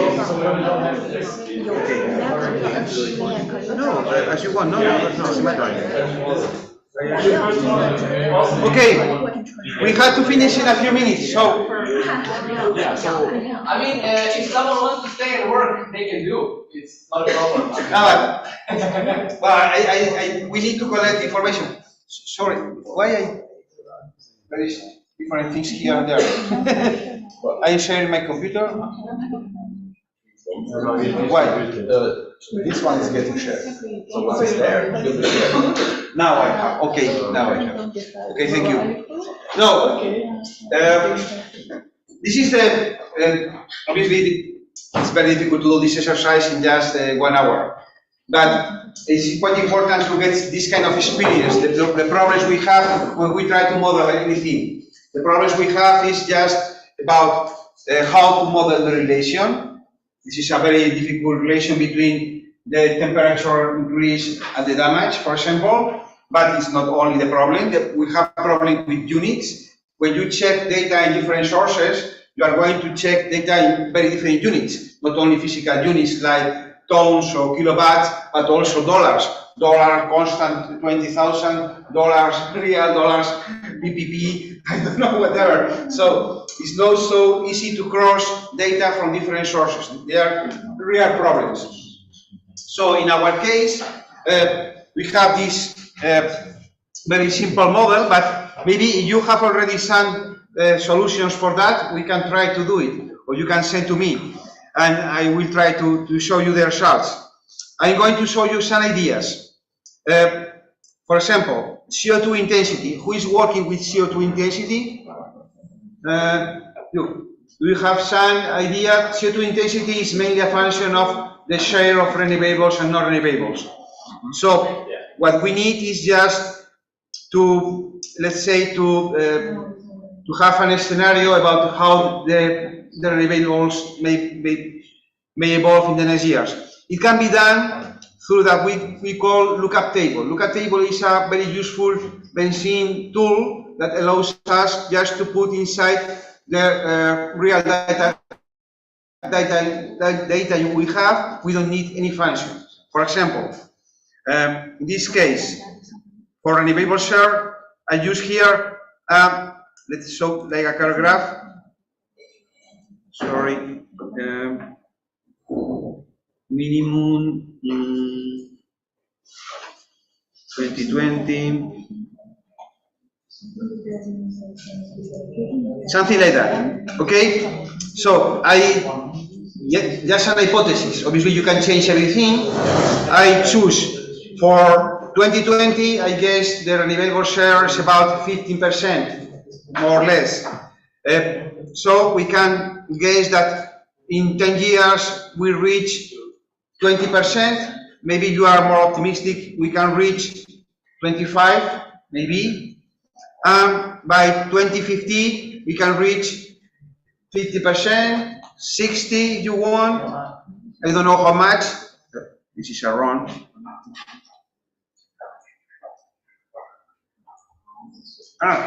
What happened here? I cannot delete.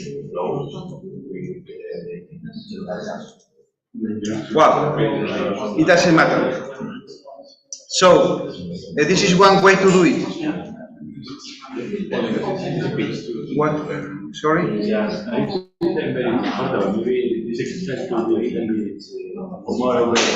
you want to extend the exercise? Well, from the morning. Tomorrow we have.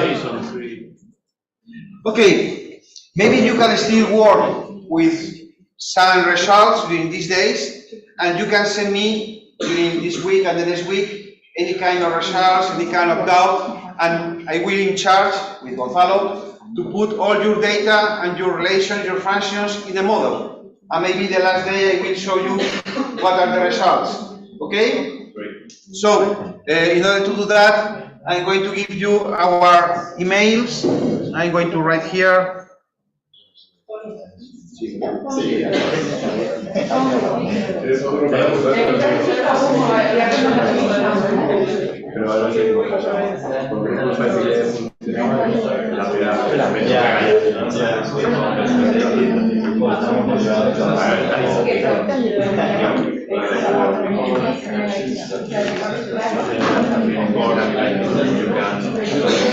Okay, you can write mail to me any proposal, any idea, and also questions, and I will try to introduce. By the way, if you write to me, I will also send to you the model as it is at the moment, so the last version of our model, so like a real thing. So anyone that adds something, I update the model and I send to the others, and you can check how the others have evolved. So it's a way to work. Do you agree? It's something very small, but similar to what we really do with the model. We work with the William model with a team in Germany, in Austria, in Norway, in Spain. So we have to share our results in French. Okay? So, well, with your help. So, do you want also write also your email? Both. And they are disaggregated. So, maybe there's like.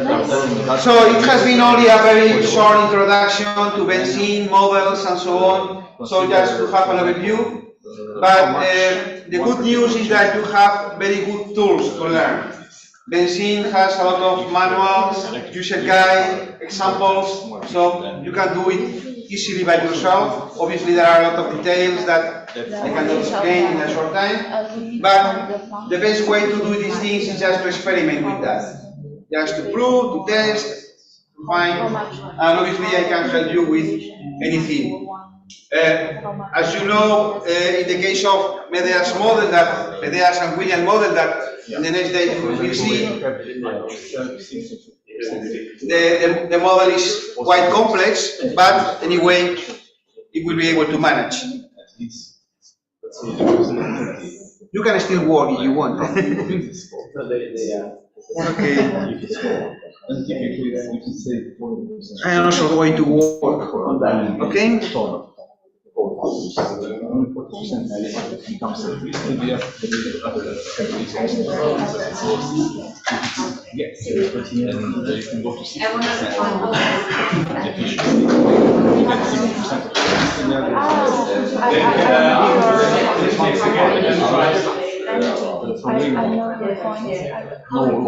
Because you couldn't gather together. But there you and it got some of it got into the running simply you keep some because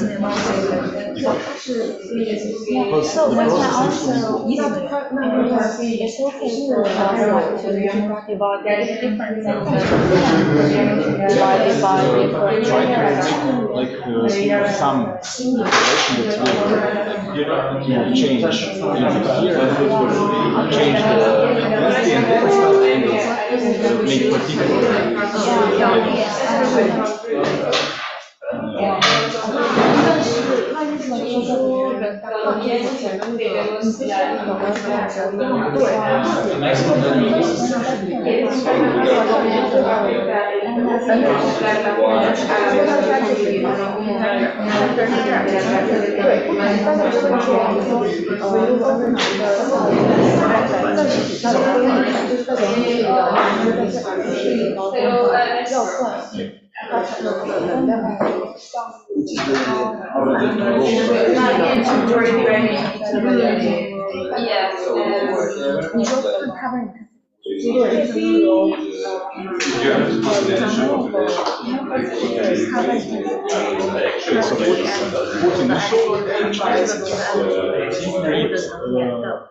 some feeling that you can change either use it or don't do anything, just take this process or definitely change assume that at least you first try to create some feelings to this reader.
Because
对啊，那我觉得可以它就是你来安排的上面去。能源消费总量是好的，但是变化并不是好的。It's how we decide where. 能源效率变化到底 Something that is wide.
但我觉得技术水平对于效率还是有没办法让外头它是有这个没有技术应该是人第二个我觉得它有一些经济学的思维，然后就像他刚刚说那个说把那个新买的数，可能它有一个销售点，但它会有一个，可能是他们开始对没错，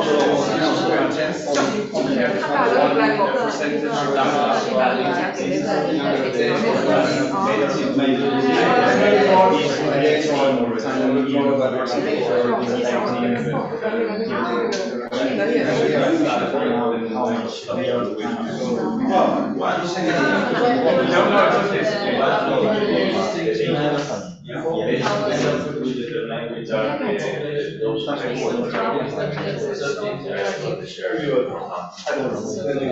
No, like now you don't have to go to the GDP, so we would have to, like, let's see. You can say here, like, so we are going to take a share. Let's say, so we can make it more detailed. Make a share of gas, share of oil, share of coal. Yeah, And then we this is a very good question, because it's only, let's say, a relative point of view. You can consider flow, you can consider a stock. When you consider a stock, you consider a stock when something that is the result of accumulation. Accumulation means that mainly this year you have the same and you have the last year. Things, for example, experience. This year you have more or less the same experience that the last year, but a little bit more. So about the energy intensity. The energy intensity, every year you have a different energy intensity, but the energy intensity of this year is mainly the same as the previous year. The same, nearly the same. This year, the same as the previous and the previous. So the evolution of the energy intensity is slow, because the energy intensity is a ratio that it is a consequence of the technological efficiency with energy devices and so on, production and consumption. So this year we have energy intensity, energy efficiency. The next year we are going to have more or less the same, because most of the devices, the system is going to be the same.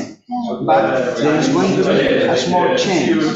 Why? Because maybe in the next year there will be a little bit of more efficient cars and more. Maybe 2% of the new cars will be more efficient. So in the global term, the car will be a little bit more efficient. Also the same for isolation of household or whatever. So we are moving slowly to a more efficient way to use energy. So from that point of view, this is only a point of view. This is not deterministic, this is not objective, it's only a point of view.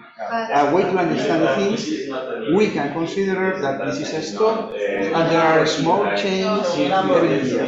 But how to have something here with a small change? how to determine the small change? How to measure? The way to measure is just looking at the past with past data. So you check how has been this change historically, what has been in the previous year, 10 years ago, and so on, how it's been changing. And so, for example, may I draw here or maybe? Yeah, so I draw here or here?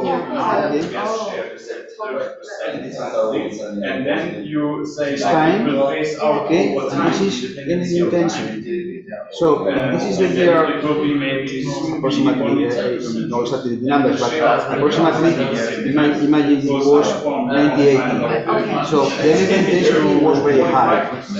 The high means that cars have a higher consumption, buildings, machines, so on.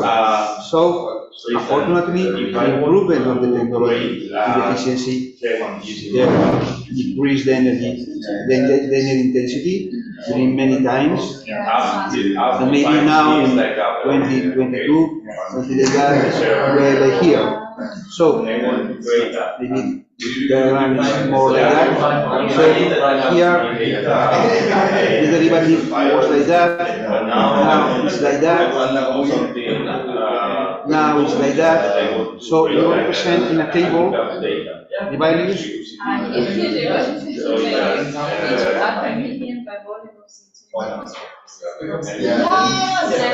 Probably this is just what is 9. Maybe you can find that this is the intensity and this is the change of intensity. It means the variation over time, the derivative of the time. Okay, so maybe let me think about this was then 20, then it comes Now the constant yes. It was maybe 14, then previous year it was should be 9 every 10 years, okay? Every 10 years. Maybe the next was maybe the next was 8.5, maybe the next was just 7 or something like that. Was the variation was 6 for 1.2, 1.2. Okay, so. How will be here? How will be? No, obviously nobody knows. Obviously. But do you consider that it's possible that we get here 10? No. Quite difficult. Or maybe 8. So we will be around these values. So anyway, we can consider different scenarios. Different scenarios means that we can consider, this is not very realistic, but we can consider scenario 1, scenario 2, scenario 3. And one scenario may be, okay, we maintain 1.5, 1.5. Next scenario, no, we are going to improve, we are going to research, invest in research, and we are going to get 1.3, 1.1, 1.0, 0.9, and so on. Another scenario will be, this is going to be a collapse, horrible, and we are going to be worse. 1.6, 1.7, okay. So, this is the scenarios. And these scenarios are, in this case, more optimistic or pessimistic about how the technology is going to evolve. The scenario may be optimistic or pessimistic, but should be, let's say, a little bit realistic. Realistic, looking to the past. What happened in the past, so we learn about that, because it's the only information we have. Nobody knows what is going to happen with Russia, Ukraine, China, whatever, nobody knows, but this is the way to do platform. These articles, right, and showing how to CO2 for example, the car is more efficient, is absorbing half of the end of then how we find the quantitative relationship between the like more so we end up clean energy use and the carbon intensity or carbon, the energy intensity or energy. we're so climate change. To measure the carbon. Yeah, we want to find the variables behind each scenario. Like How to determine how to determine I think we only look at the real. This is historical values. This is historical values. So you can decide, okay, this is going to be a curve or linear or whatever, and we extrapolate. So we are here, and you can extrapolate. You mean in dancing or you mean not? yeah, we don't need to add more variables. You don't need to add more variables. Oh, okay. But if you want, you can add more variables if you want. Okay. Look at me, let me show you the model.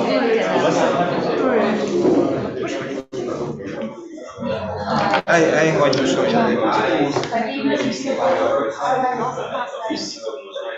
Yes, it's not great.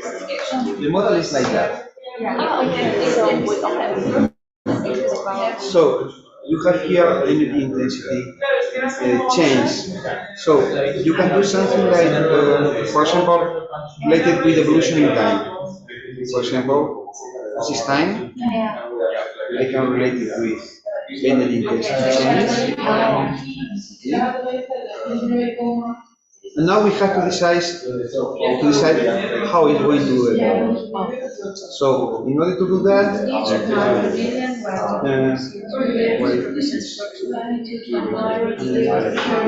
let me move here, expansion. Just then how, it's because it's taken up. So I'm going to relate with time. Okay?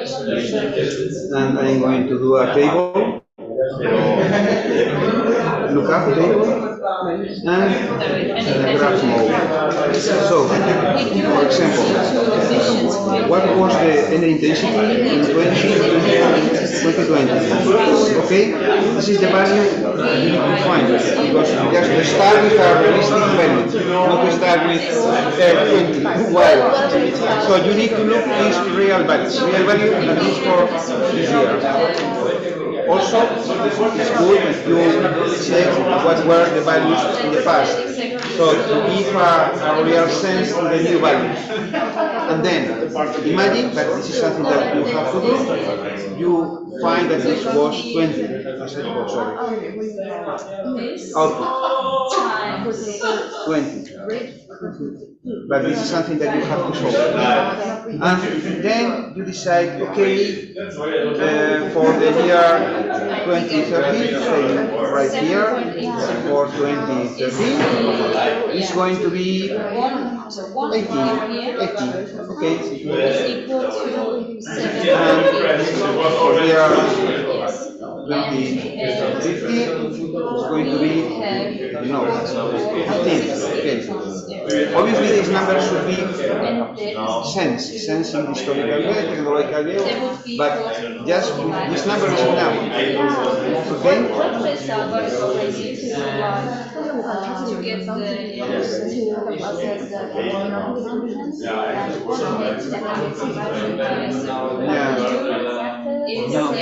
No, because energy consumption comes from GDP, and GDP is doing by other group, so other group is doing GDP. So that would be. Yeah, it's quite simple.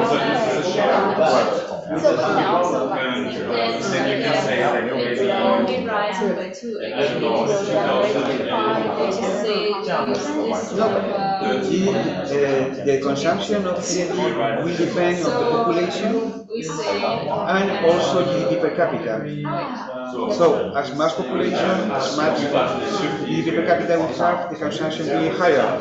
But if we have a better energy intensity, finally the CO2 emission will be lower.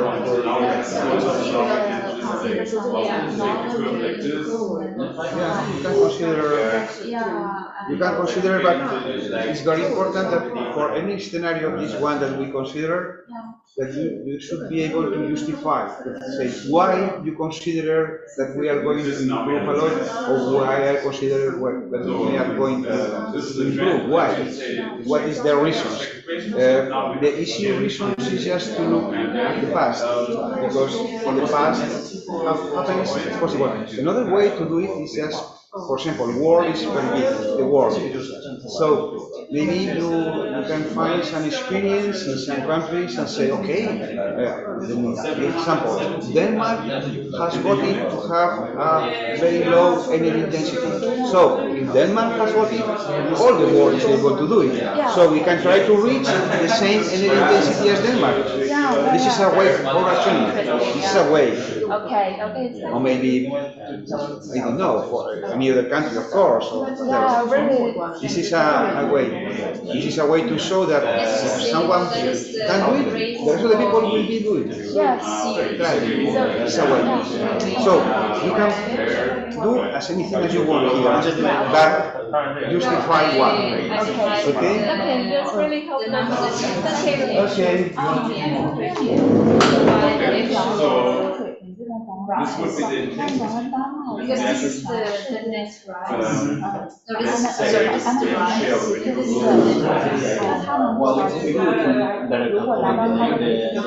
the net rise to say change. Yeah, it's quite sensitive. The current rate is 2.5 plus minus 2, so that's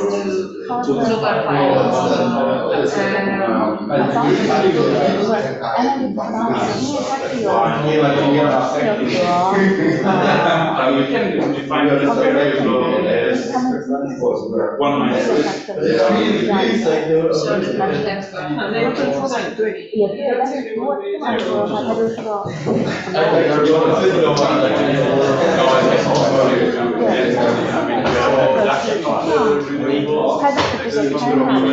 this. So every unit of CO2 emitted, 0.43 is actually So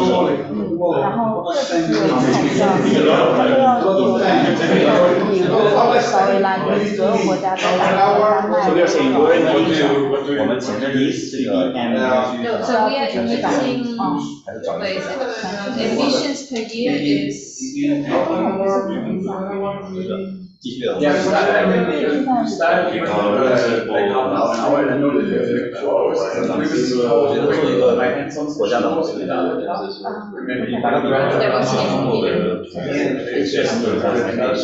take the most important amount. So if we use this and multiply, divided by this times this, then we get the value. This divided by this,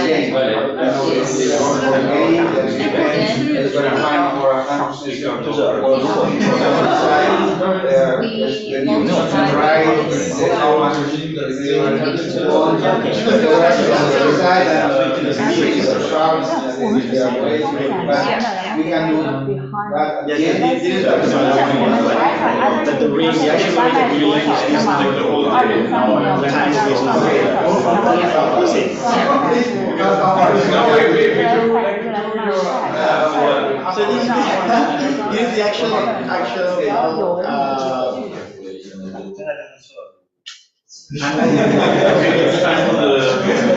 so ppm is the concentration. So this is the actual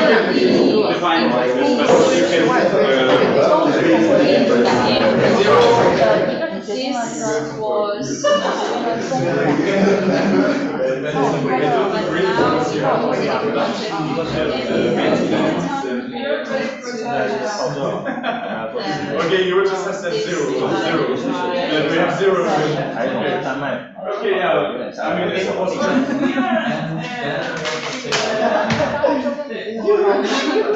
Yes, okay. And then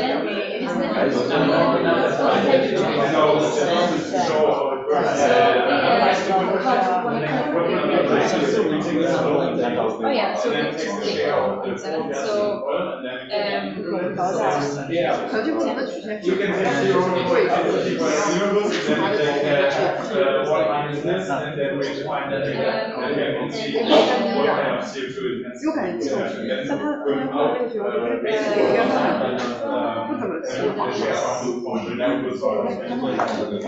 对，然后就打争取费出去。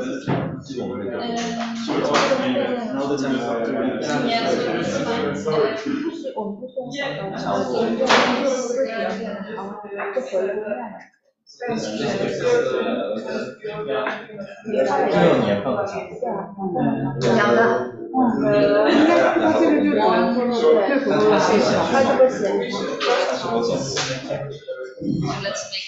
就不用，我觉得他们要不用它直接放到哪儿放到它就是兴趣。It's just so then let's say 那我们接下来做了一个找到数据。先找历史数据，不是我们真的要做吗？对，就想想嘛。对啊，谁说的？哦，哎，真的吗？啊，让我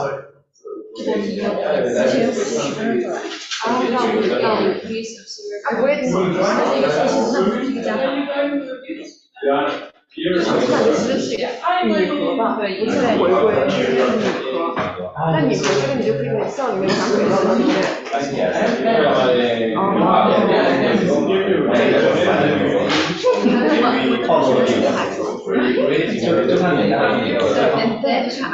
那你们刚才准备这个来的，我有。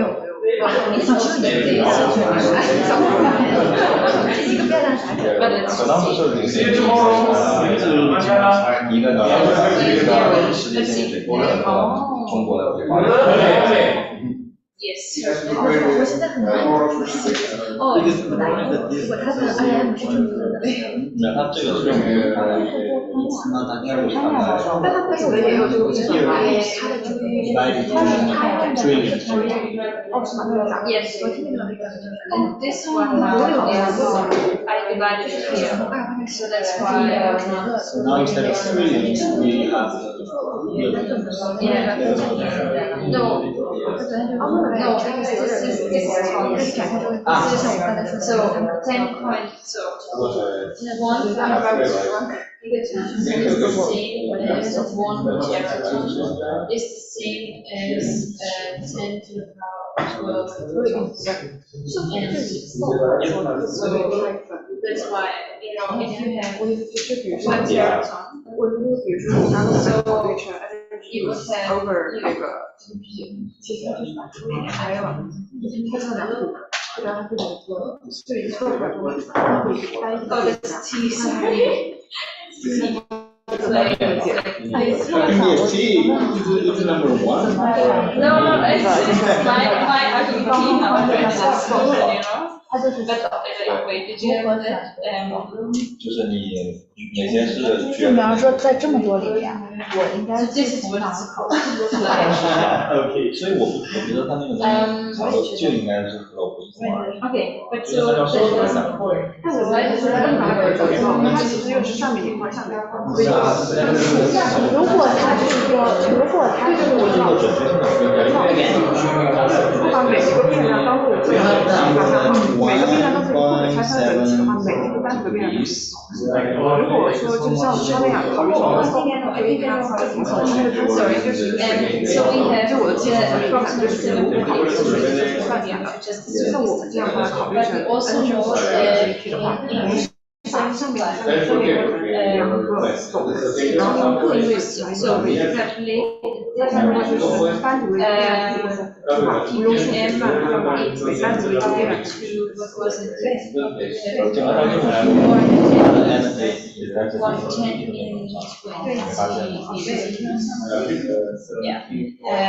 这个取决于我想要得到什么，或者说是我有什么，就是我要就是我如果这个 energy intensity 不高，那我就要提供这张数据的变化。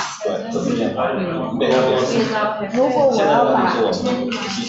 要把 energy consumption 变成多少，那是我对我未来这么多年 energy consumption 的变化。那么我比方说我现在就想做，我就取决于我做的这个情景是啥。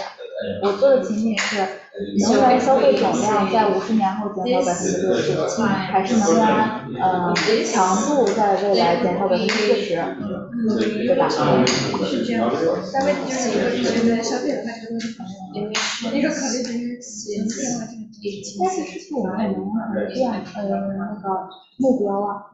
有能源首先目标啊，大概这个定的，但是我记得好像有能源首先目标。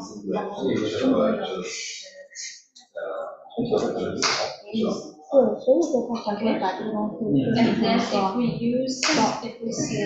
只要是一个综合的系统，有关系的电量会上。这个问题是它的 EI 和那个 GDP 没有这个 EI 和 GDP 之间是有对呀，假设我不花100块，我 GDP 依旧是那样，但是我觉得它是我让它打但我觉得 in the real world 其实能源强度更是一个自变量。就是说我可以控制它，我可以控制要求。如果我一个技术提高了，你说这个应该叫对，如果能源生产效率提高，直接影响了。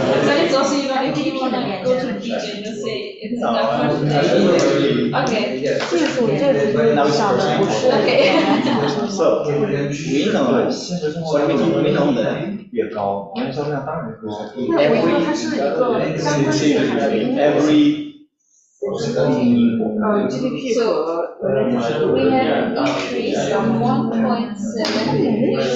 实际生活中好像没考虑。公式上是它最长，但是现在的单独把它俩说出来是什么话？And that would lead to no expansion rate of increase GDP 保持降的会高，所以这是综合社会。Let's turn this into PDM. 其实它俩影响到这个的，而不是它俩影响这个的。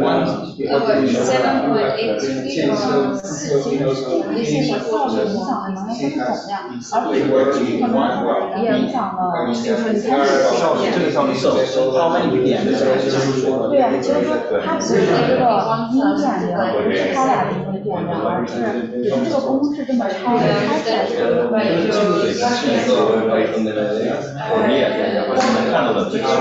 然后是主要是能源系统优化了，然后最后主要是 energy plan 导出来一个能源结构，最终决定了其实我原来你不是说技术提高了之后，我自然而然就感觉它是个技术标准，但是有可能会被一些会经济处影响嘛？对，但是还是就比如说，那我觉得它这个基本上也是被 GDP 影响的。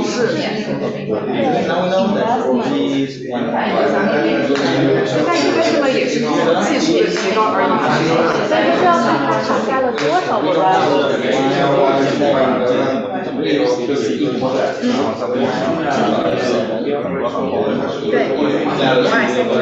然后是把新来的 doesn't make any sense because we actually have to work on the options. But we already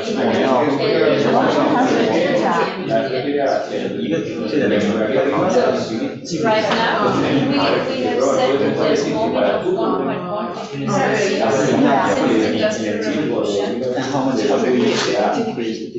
500. So we are off by 6. Like it's a third.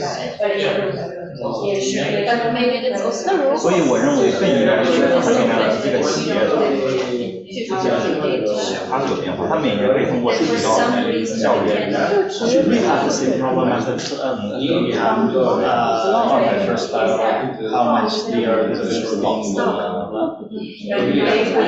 技术可以去我觉得就是没跟这个东西关系，我感觉技术是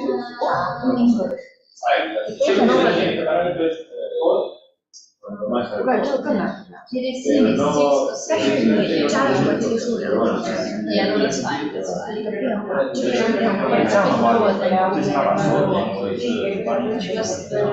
我一直觉得上次还是那个，对吧？就是我觉得我就好像说一个人，就考虑一个人做搬砖的效率，决定他的释放的速度和他买的量，我觉得可以想一个人就是赚钱运砖的效率，他是用手搬还是用车？这个就是 technology 技术学。对，这个可以用。对，但是跟他搬多少砖和他花多少时间是没有直接关系的。他花了多少时间？他搬了多少砖就是能消费总量。对，这个稍微低了的东西才能得到这个。对，我觉得这个不用。成本。我的意思是可以不用去分别得到他们两个再去而是直接他们他们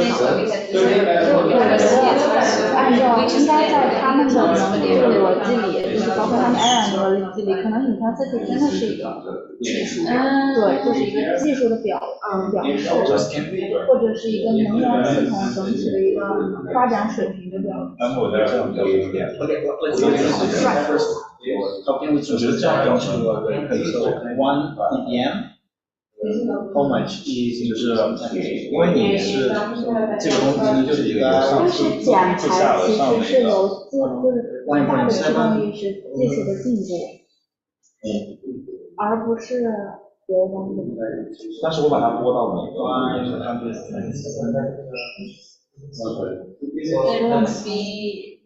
对，会更有这样。我有个问题，我们说技术水平影响一个公司的企业，或者说影响到公司的销量，我觉得通过技术水平影响效率，这个效率也就是能源运转，再影响是它的，就是说它是在消费者。我的理解是，你会觉得 state 是一个。So let's see how can we say that 它更加直接。你会觉得它是一个。是原因，是我的对，你们认为是结果，你们认为是他除以他得到了这个，而我们认为是他乘他得到了。我觉得都可以这么理解。我觉得同样是对，我也是，就好像是我理解，通过目前时间的它必须说它是对，它是因为你在整个这个 IRM 里，包括它最终的所有的东西的来说，所有模块的这个东西。我觉得如果你要按照你的逻辑话，如果按不够的话，就像你说的那样去考虑这个是对于原料的影响。但是这样下去就更或者说是带原料的话，你很难去描述它们更多的对要衡量技术进步，然后它是本来我觉得其实我觉得它就是什么技术啊，然后更是一些我们这边有this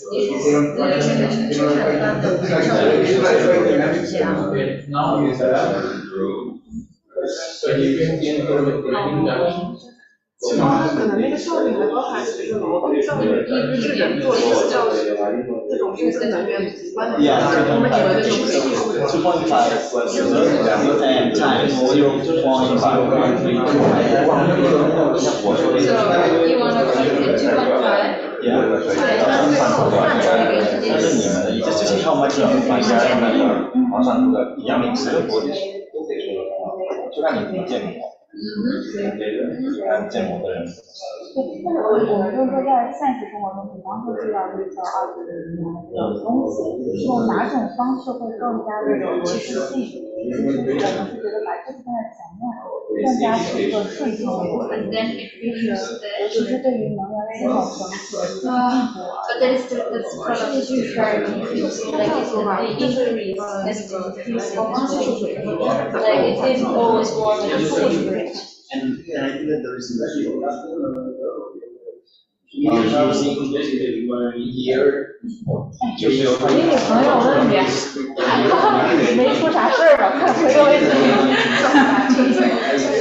我今天跟你讲2小时没有联系我，没出啥事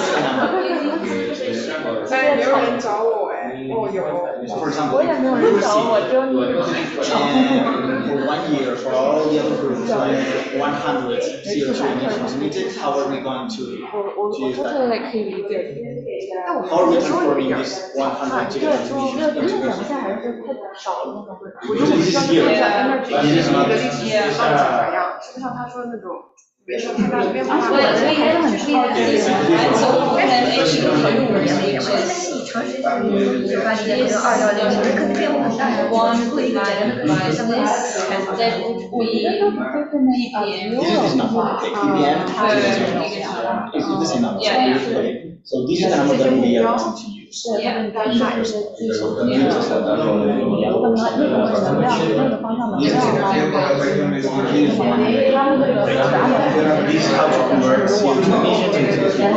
3年，咱做。Then we need another rate. How to convert ppm and we have here and 1 ppm is equal to 0.0132. 我总觉得它只是我没有抢位置，然后。我不需要。So again, if we receive, then we are going to next year 100 emissions. We transform emissions into ppm. That way,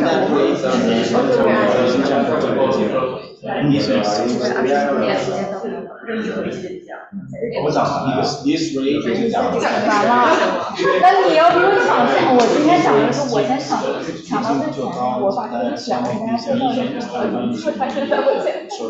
你讲 energy plan 了，我讲啥了？你讲 energy plan 了。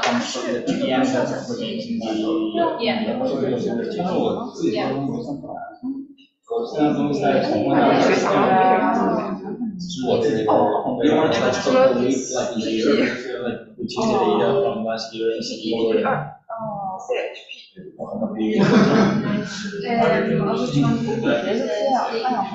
这个东西就很像。 Yeah, for example, we know that this is from the 1990s.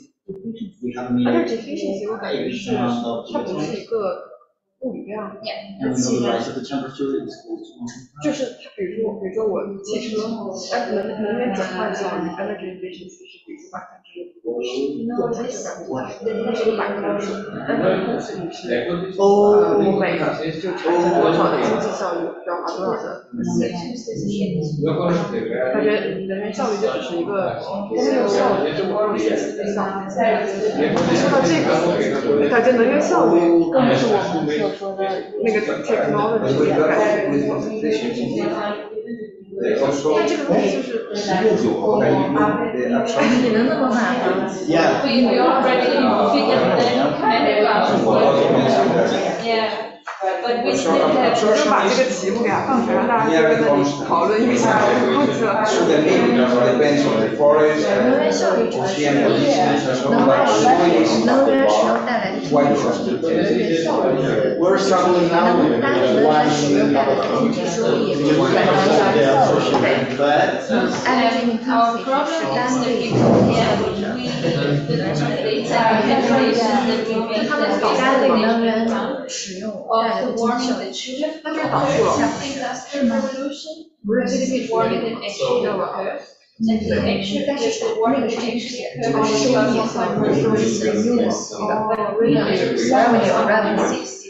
西很难描述啊，去看文章有说，它这个东西。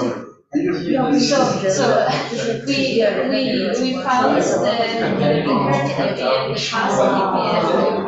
我知道 revenue how much gigatons 我在想到因为有些就是有一个意思是and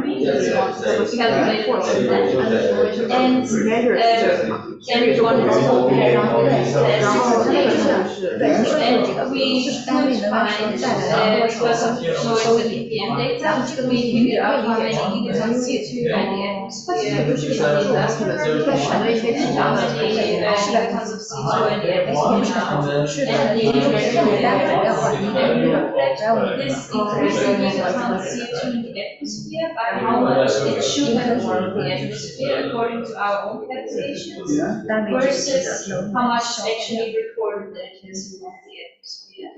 And there's a huge difference because officially the how much it was anthropogenic warming since the industrial revolution is about 1.1 degrees Celsius. But with our energy expenditure we come to a warming of 1.6 degrees Celsius. So 不是，但是我看一下这是什么网站，因为我觉得可能学科它会有一样的。再往下滑。Yeah, as far as we can tell, yes. 那你看这个的话，它说的就是能源量制比，对，能源量制比那就是要来看它的爱思量，然后一本书 sorry. In an average in a global market. And when we compare real data with the result of papers, it doesn't fit. Well, happens many times, unfortunately. So be careful because not all the sources have the same validity.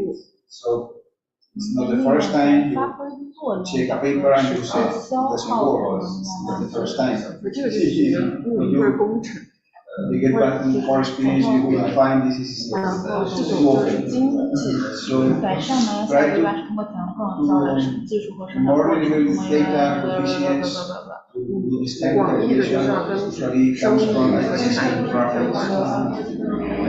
Better than use one after another. And also maybe the authors are right, but the way they have changed, they have calculated, they changed with the time. For example, the sensitivity from the CO2 temperature has updated in the last year. So the new, let's say, knowledge allows you to give much more precise results than some years ago. So the things have changed because the knowledge has increased, and also sometimes has mistakes. Yeah. So IPCC, especially the last report of IPCC, because they upload the results and Then we came with another problem, the problem of timing. Some effect of the global warming temperature to emissions, it's not in the same year, you know, it's not affecting the same year. yeah, there is an inertia problem, but mainly the inertia is due to the CO2 concentration, because even when we change the emissions today, the concentration is going to be more or less the same for the next year. So at the time, we change the CO2 concentration. And also, the behavior of the climate system is not linear. So it's not clear what other variables are going to affect the effects of the the quantity of heat that is stored in the oceans. So this is also an inertial system. Well, and obviously there are also. 所以还是回到我们的这个。I guess you are working with CO2 equivalent. 所以我们教这个 The rest of the greenhouse emissions. No, we are trying to calculate CO2 emissions and the temperature increase because, as far as I remember, the ratio between CO2 emissions and CO2 equivalent emissions is relatively the same, right? Well, yeah, but the other things may vary. And usually for the emission, we reduce the CO2 equivalent here. 然后我刚才觉得有点想分成 industrial 的东西。我这个国家的经验就是工业在生产这些，它有目标，对，然后我的这个国家的人口，就是我们还是要看它的用哪个模块作为哪个模块的数量。如果拿这个模块的数作为，比方说作为能。There is no, let's say, a direct statistical method in that sense, because this is not the way to do it. The way that testing in the issues is just to understand how the things are. So what does it mean?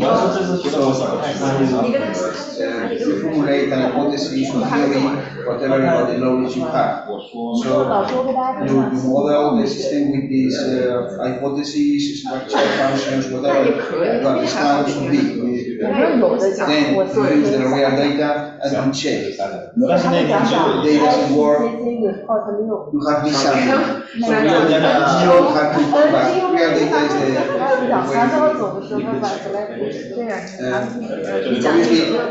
you need to use all system dynamics tools. You can use any kind of statistical technology to check what is, for example, the principal component analysis, variables, whatever. You can do any tool you know to find the best way. Okay, but I know where we can continue to answer. Yeah, no, I think I'm in the wrong report. I should have gone for the translation of the text. 但是它这个主要可能太中国了。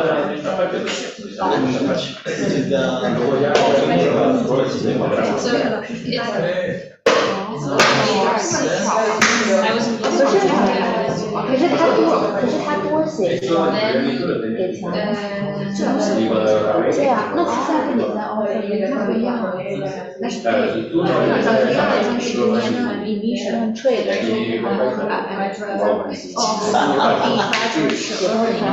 我觉得二战这个是更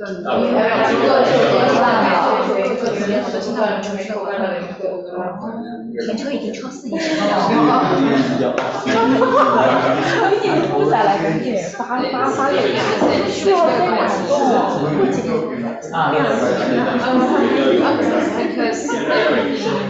我刚还想了一个，因为它那个温度状况会再反过去影响它们，以为影响 energy，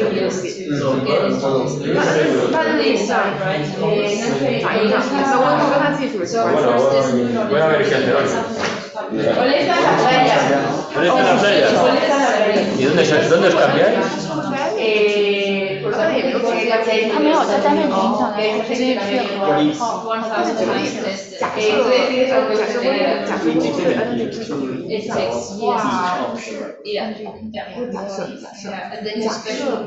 觉得这种地方，比如说我觉得这样，夏天太热了，需要更多的基础来维持电网的稳定。这样的话，能源颜色就会变化，所以就会影响。这个温度是确定会影响。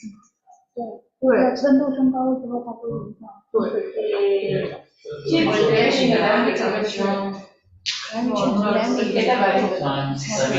现在会加薪的，就是说我们可以假设想象，如果温度升高对 energy 产品有影响，如果温度真升高了，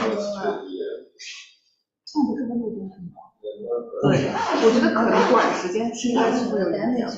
短时间内这个项目，就比如说如果有太多的人都想去快一点和一下时间，那么就是会被迫会影响一些那个对吧？你刚才说那个，那或许就越往就更高。还有那个什么，就是有点拉上来，我眼睛一定没有神。就是自然灾害它有那个 damage， 比如说它引起的山火它就有那个 carbon 应该算 damage。对，我也就 damage 会对 carbon emission。This just a technical shot. 是排放引起温度。对，我知道那个会海过去有影响。就是说温度上升对其他这个西方，有什么影响呢？这几个我很好的。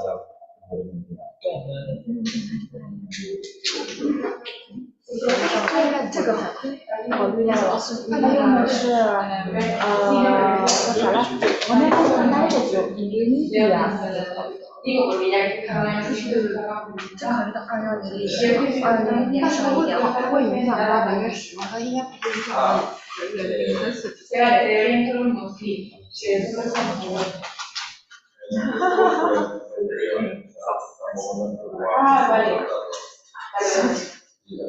这10个英语这真的，而且我们现在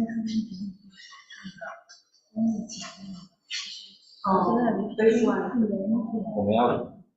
还是有一个问题，就是说，假如说温度上升了，是可以影响这个 carbon emission 会因为一些火灾，就是森林开始烧了，它就会有一些 carbon emission， 但我们的能源没有增加，而且它就会 damage 会反过去影响，就是自然灾害物质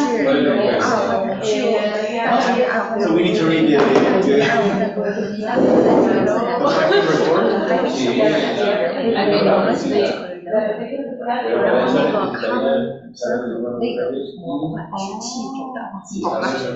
他考虑这个，考虑对，那肯定它的三角的比较，它是直接翻的别人。他一直说这个开呀。因为自然和保护，那就相当于就是把人类这块，所以过前排之后，然后再带到大气层里面。然后它其实最主要的是防卫自然代谢。But scientists for their writing later, there are people just dedicated to it. So那它是啥地方嘛？不在你的卡通，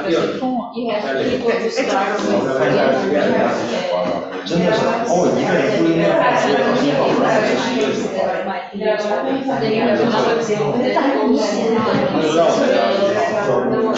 你说不？你说 no？ good enough scientific method to then you have analysis that's right and then they have then you have another group that reviews what the other ones are and then there's a few more I don't know but it's honestly like yeah but at the same time it's not so much money对，我就觉得它好像在你们那个并不是假设自己是一个人需要做的，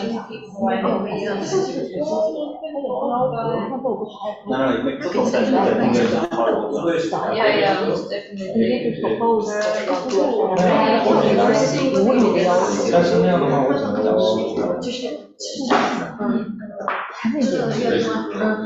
考虑比较主要是我觉得我上次讲了5分钟，上次那个45分讲了9分钟，就是咱俩熬了一下通宵起来讲了9分钟，真的有对，你知道他们还讲得飞快，我都很，要不然我不知道。但是没啥会讲的。他讲10分钟，为什么？没事，我给你提了，我给你提20条。我们们都已经为什么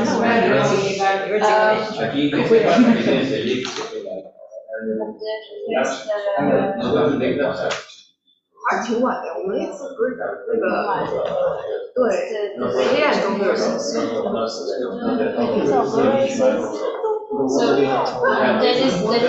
我有手机干通票的话，通哪去？通票是有时间限制吗？我不知道付楼体的课程票33欧币，那33欧，那就13欧。我钱多少给去？我挺不太一样，因为外面热，还是但是外面好像我上个厕所。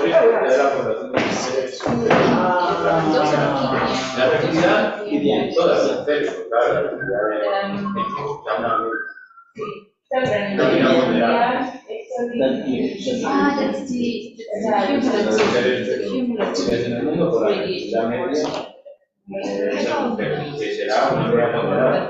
the But these numbers then we have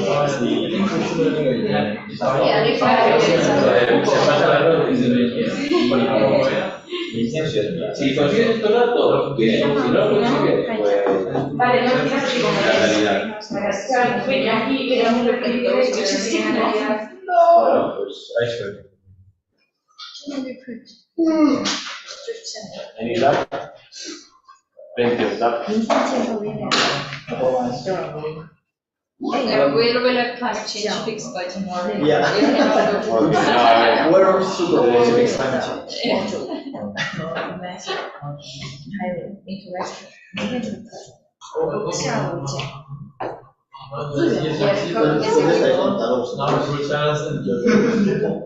En un apartamento. Hacer pelotes, no. Tienes que coger el cuadro.